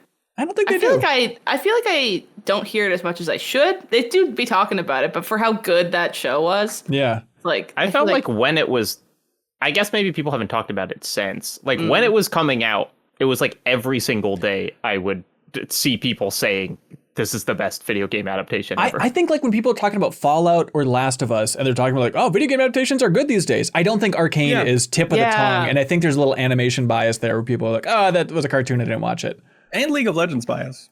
Yeah, that's true. I guess, is it, here's a question. Is it an adaptation of a game or is it just lore? It's the backstory Because for Jinx, right? Right, but it doesn't resemble, like both Fallout and The Last of Us shows resemble not just the world of the game, but like the actions that you do in it. You know, this, I don't know, maybe I'm being too nitpicky about it, but it's like, what game is Arcane based on, especially now that Riot has like a whole bunch of games within that universe. Yeah, but I guess maybe then the Halo, like the Halo TV show would also not. Right. count I think it's just the Fallout show is also kind of just like in the universe. Right. Yeah. It's kind of the same idea. Yeah. Graham Jones writes in and says, hey crew, every year I love listening to the 6-shooter Duel conversation to discuss the games coming out for the rest of the year, but I always wish that these lists would be revisited to see how they aged. So I got the list from the last 2 years and ranked them by average Metacritic score for your enjoyment. Ooh. So the highest Metacritic score out of anybody's 6-shooter Duel lineup is Janet's Killer 2023 with a Metacritic score of 82.8 because she had Oxenfree 2, Viewfinder, WrestleQuest. What the hell, Janet? Alan Wake 2, Spider-Man 2, and Mario Wonder. But yeah, Nice. those last two are It's kind of a Moneyball lineup. You know, like smart for Metacritic. right. That's You can Janet's afford style. a Spider-Man too if you take a WrestleQuest. Let's see. Lowest is Jeffum's 2023, where he chose Atlas Fallen. Oh, Jeffum. Starfield, Super Bomberman R2, Miniko's Night Market, Like a Dragon, The Man Who Erased His Name, and Persona 5 Tactica. What a funky guy Jeffum is. How many of those do you think he played? He beat all of them. Don't ask questions about Jeffem. How dare you ask anything about Jeffem? Ben, that's me. My 2022 was the second lowest. I chose Live Alive, Tiny Ken, Dragon Ball The Breakers, which really dragged that down, Jackbox Party Pack 9, and Pac-Man World Repack. I said, oh boy, that's a rough year. It's a pretty solid. You've got 3 great games on there. That is true. Also, Arc Raiders I chose, which is funny because it's still not out. And we just talked about it there. Let's see. Jacob, you're on this thing. Your 2023, you chose Immortals of Avium, Armored Core 6, Goodbye Volcano High, Lies of P, WarioWare Move It, and Avatar. Okay, I played all of those except for WarioWare. What? And I know, whatever. And then I beat all of them except Avatar and WarioWare. So I think I did pretty good. I think you're doing fine. Nice. The my hot take for the day, you guys, if you can handle it. I don't think people talk enough about WarioWare Get It Together. I think is a better game than WarioWare Move It. And everyone just loves WarioWare Move It because we all love smooth moves. But as a WarioWare game, I think Get It Together was done dirty. It's kind of that classic thing of like, well, it's not as good as the other ones. Like, yeah, of course. Compared to most games, WarioWare Get It Together is still upper crust tier in my mind. That game is so damn fun. And if that's like consistent characters one, right? Yeah, we just have to like learn the characters' different movements. So if you do that, I think it's great. Mr. Buttons. And if you don't like that, I don't care. You came to this podcast for hot takes. Mr. Buttons writes in and says, hey, MinnMax, after a recent Twitter debate over the cult classic 2006 film Miami Vice, some theaters have been re-releasing the film. What is this? What? There was a Twitter debate about Miami Vice? What? A main character of the day Twitter thing. Okay. But end result, yeah, they put Miami Vice back in theaters. Great. It's a win-win. They say, I personally love when these theaters have the option to see older films or classics that you may have missed at the time of the release. What's one movie you wish would be re-released in a theater near you so you could experience it on the big screen? Spirited Hundreds Away. of Beavers. Hundreds of Beavers. We have the same answer. Spirited Away is in theaters basically every year. There's like a Ghibli fest that maybe in America. Check your local theaters. I bet they're playing Ghibli films more I bet you're than right, you honestly. think. Yeah. Because I saw it in theaters last year. Oh, that's nice. And I think it's coming back. Yeah, when I saw Princess Mononoke in theaters. Yeah. Was that Leo?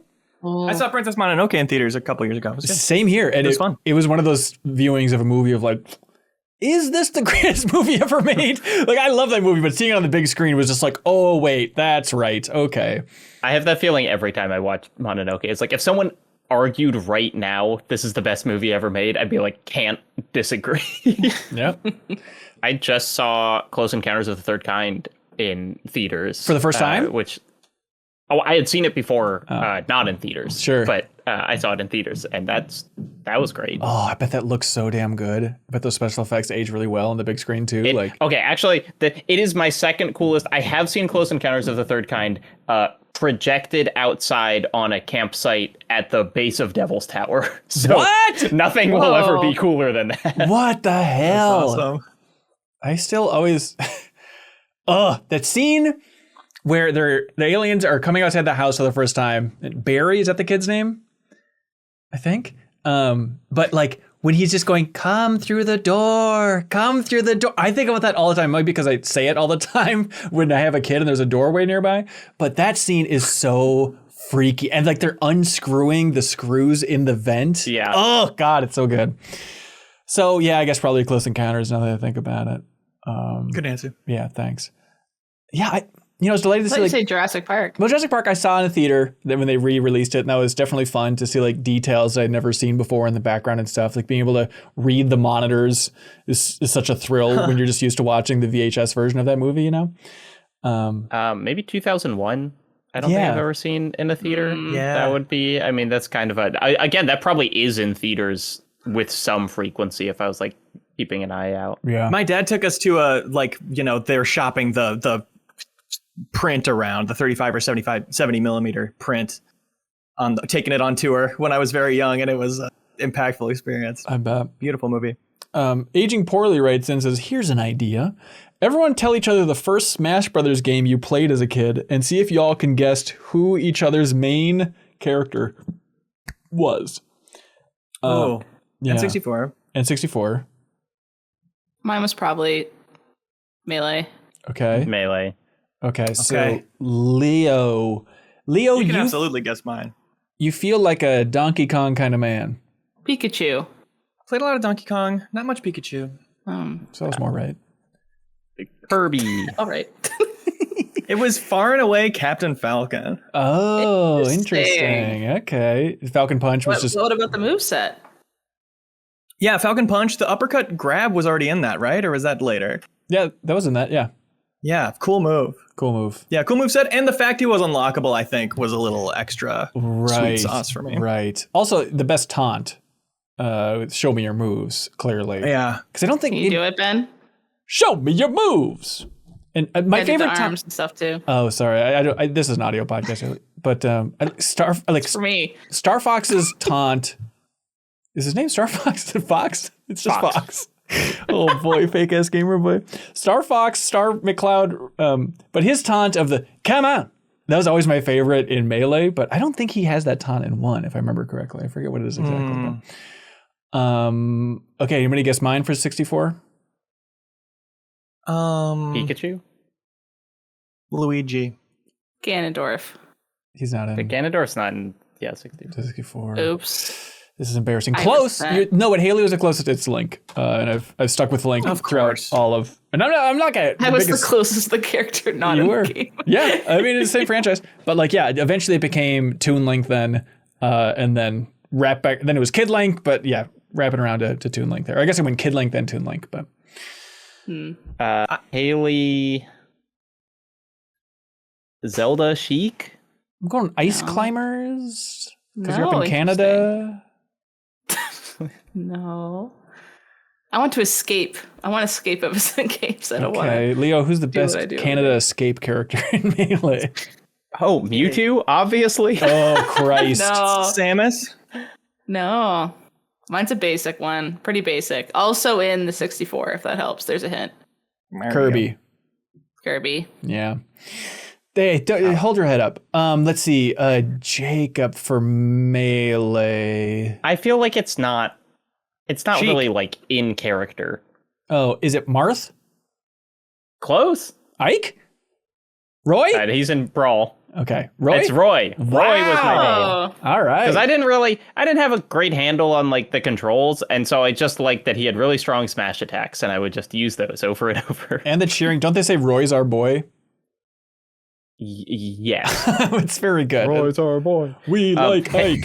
Haley, actually, in regards to you playing Make Believe with Spyro, I've talked to my partner Annie many times about her being like, yeah, I would play Melee with my friends, and we would just like be on Hyrule Temple, and we would just like make Link and Zelda kiss. Like that was how we played. That's That's awesome. great. That's perfect. Pause to zoom in. Yeah. that's it. Oh, the camera work you can do? Incredible. Yes. I'm not just being a contrarian when I say this, and now that I've said that, every other time I say something contrarian, I am intentionally being a contrarian. But N64 Smash is my favorite to go back to because it's so slow. I feel like I have a fighting chance versus my friends who are so good at Smash. It's like I can keep up with what's going on in N64 Smash. Have God, you yeah. ever played the game correctly? Now, have you ever played in slow motion? For like the later No. Smashes, it is so fun. It becomes more of like a strategy game because you're moving at like slow motion speeds. You can kind of map out what you're going to do next. I think it'd be fun for you. Interesting. I'll try that. All right.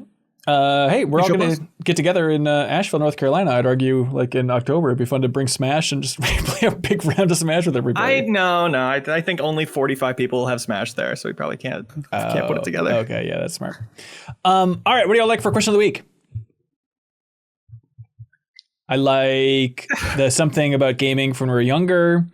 I like DJ That was good. TJ Tommy Pizza doing the stats on counting up how many times people were on the podcast, which is pretty wild. That was a lot of work. A lot of work. Yep.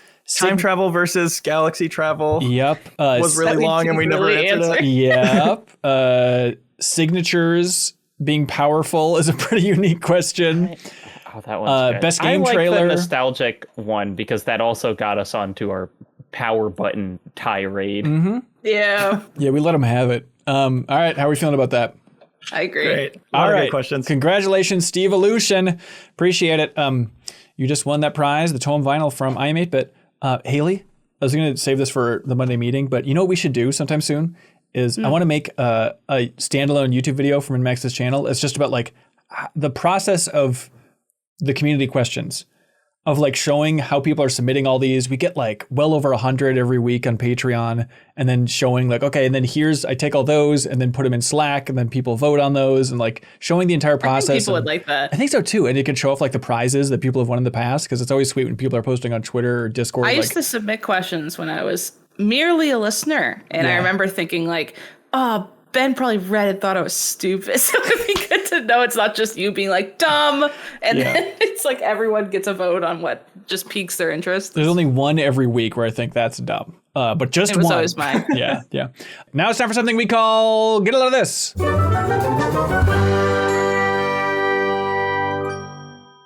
Hey everybody, get a load of this. I don't want to get political here, but I learned from an interview on The Daily Show recently that there are typos all over the Constitution, apparently. Like, it's not just a matter of this comma's in the wrong spot. This should be a colon, not a semicolon. But also, they spell Pennsylvania 2 different ways in the Constitution. Oh my God. Which is a funny idea. I just assume that they, whenever I'm reading something old, I'm like, well, they just spelled things weird back then. Yeah, but it being inconsistent is very funny. His gun misspelled as house. It should have said house, but it says gun, and now you guys have a big problem. Oh, just imagine. It's a classic misspelling back in the day. Get a load of this. This is just a post on Reddit of a plane flying with little like smoke coming from its wingtips to like show off. But it shows the moment that these 2 smoke trails touch each other. Ooh. And I promise it is like way cooler than what you think is going to happen. It's just like a weird little physics interaction. I love it. Links below for all this stuff. Interesting. Get a load of this. There's lots of cards that are banned in the Pokemon trading game. But I was looking into I wonder what ones are banned. And this one was my favorite. It's called Happy Birthday Pikachu. And it's like a blank and then apostrophe S is Pikachu. And then the kids are supposed to fill out their name. And if it's your birthday on the card, you flip a coin and then you could potentially do 50 extra damage. And it's banned because if they allowed that in play, they'd have to take ID verification procedures and implement them into all the systems to make sure if someone was like, and it's my birthday, 50 extra day, and they were like, oh my God, then we'd have to do it just in case, when we ask them if they have the card to warrant, asking if it's their birthday, blah, blah, blah. They're like, you know what? No one can use this card. So that's the reason they banned it. I thought that was really funny. Or you cannot play on your birthday. Yeah, and then people were like, what if people are lying about their birthday, faking stuff early because they know when the event's going to be, so making a fake ID just to have for that specific date of the event. There was all these what ifs. It's really funny. Get a load of this. I am tired of waiting for somebody to email in asking for your favorite no budget bachelor meal, because I keep having one in my back pocket I want to share. I've had it for years. Indomie noodles, you can get pack of 30 on Amazon for nothing. They're stir fry style Indonesian instant noodles. Mix up the seasonings, put Kewpie mayo in there, regular mayo in a pinch, chili crisp in there, mix it all up, drop an egg in the pot a minute or 2 before it's done, depending on how done you like your eggs. It's a 60-cent meal that is so delicious. Wow. There we go. If anybody needs a cheap bachelor meal. It's get it at the Asian market too, Indomie. It's always. And the bachelorettes enjoy, Leo? Oh yeah, absolutely. Nice. Welcome bachelorettes to the fold. And the golden bachelor meal is just that, but kind of mushed down a little bit. Yes, pre-chopped up. Hey, get a load of this from the community. We have a whole channel in the Discord shared where people just share great little factoids. Not Weirder shared a video that I'm going through right now, which is very good, but it's a discussion between Hideki Kamiya, the director of the greatest games of all time, and also Ikumi Nakamura. And it's on the Unseen YouTube channel, which is her new studio. And it's just them shooting the in a park. And it's very sweet. And so you can check out that discussion. There's a link below if you're interested. But hey, that is it for this episode of the MinnMax Show podcast. Thank you so much, everybody, for watching or listening and sharing, and specifically for leaving a review on iTunes to help get us up there in the ratings so more people can find this podcast. But leave a review, include your ID of some sort, your Twitter, Discord ID, and then you have a good chance of winning a code for Angerfoot out there. But let's see, for MinnMax stuff, we have, if you mainly just listen to the podcast, I don't blame you, I get it. But we crank out a lot of other content as well. And so Charles Hart, he edited together another highlight reel showing the best moments from the last 3 months here at MinnMax. But that's on MinnMax's YouTube channel if you want to check that out and get a rundown of all the highlights from New Show Plus and our streams and a ton of other content you might have missed. I love those. There's so much stuff I miss. Yeah. Content I'm not on. It's great. And Charles does a great job kind of introducing all the segments as well. We also had bonus content go up earlier this week on our YouTube channel where if you're a fan of Final Fantasy X, you should check that out, where Kelsey and I indoctrinated Haley McLean and forced her to play the opening of Final Fantasy X, and then she had her boyfriend save, so she jumped to the end, and then we beat the final boss in Final Fantasy X. So Haley has played the opening and the ending of a game that she had never experienced before, and her boyfriend's save is bananas. So you can check that out. But that was a really fun stream. I'm a lucky girl. He's a really crazy gamer. But it's very fun. You can check that out on our YouTube channel. Also, New Show Plus this week was also super fun. It was Jeffem and Janet and I playing Chained Together, the co-op game where you're all chained together trying to platform up this thing. But it was a really fun experience. And then at the end, realizing like, oh, this was actually a good like team building thing. I feel like we're all better at communicating with the three of us after that stream of Chained Together. Let's see, bonus pod, a reminder, our Patreon exclusive podcast. You can unlock it at the $5 tier. It is Haley talking to Blake Hester this week about the cultural impact of Guitar Hero Rock Band. Again, there's a link in the description if you want to help push his book over the finish line there. Jacob Geller, you got something you want to plug, sir? I was just going to plug Blake's book. Oh, okay, great. Oh, there we go. It's already ready to go. Let's see, I'm going to be flying out later today for a preview trip for a game that I'll be able to talk about in the distant future, but I can talk about the trip itself, which has some other interesting perks that I'll be creating bonus content about, I believe, next week. So stay tuned for, I think, probably a travelogue. I think this warrants a travelogue. That might be a nerdy deep dive, so hope you'll enjoy that. But that is it. Thank you for keeping this show around for 250 episodes. I would love to see right now, based on these time travel, space travel properties, what episode 500 will look like, but hopefully we'll get to see it thanks to your support on Patreon. But thanks so much, everybody. We'll be back next week. Big good, have fun. Let's go.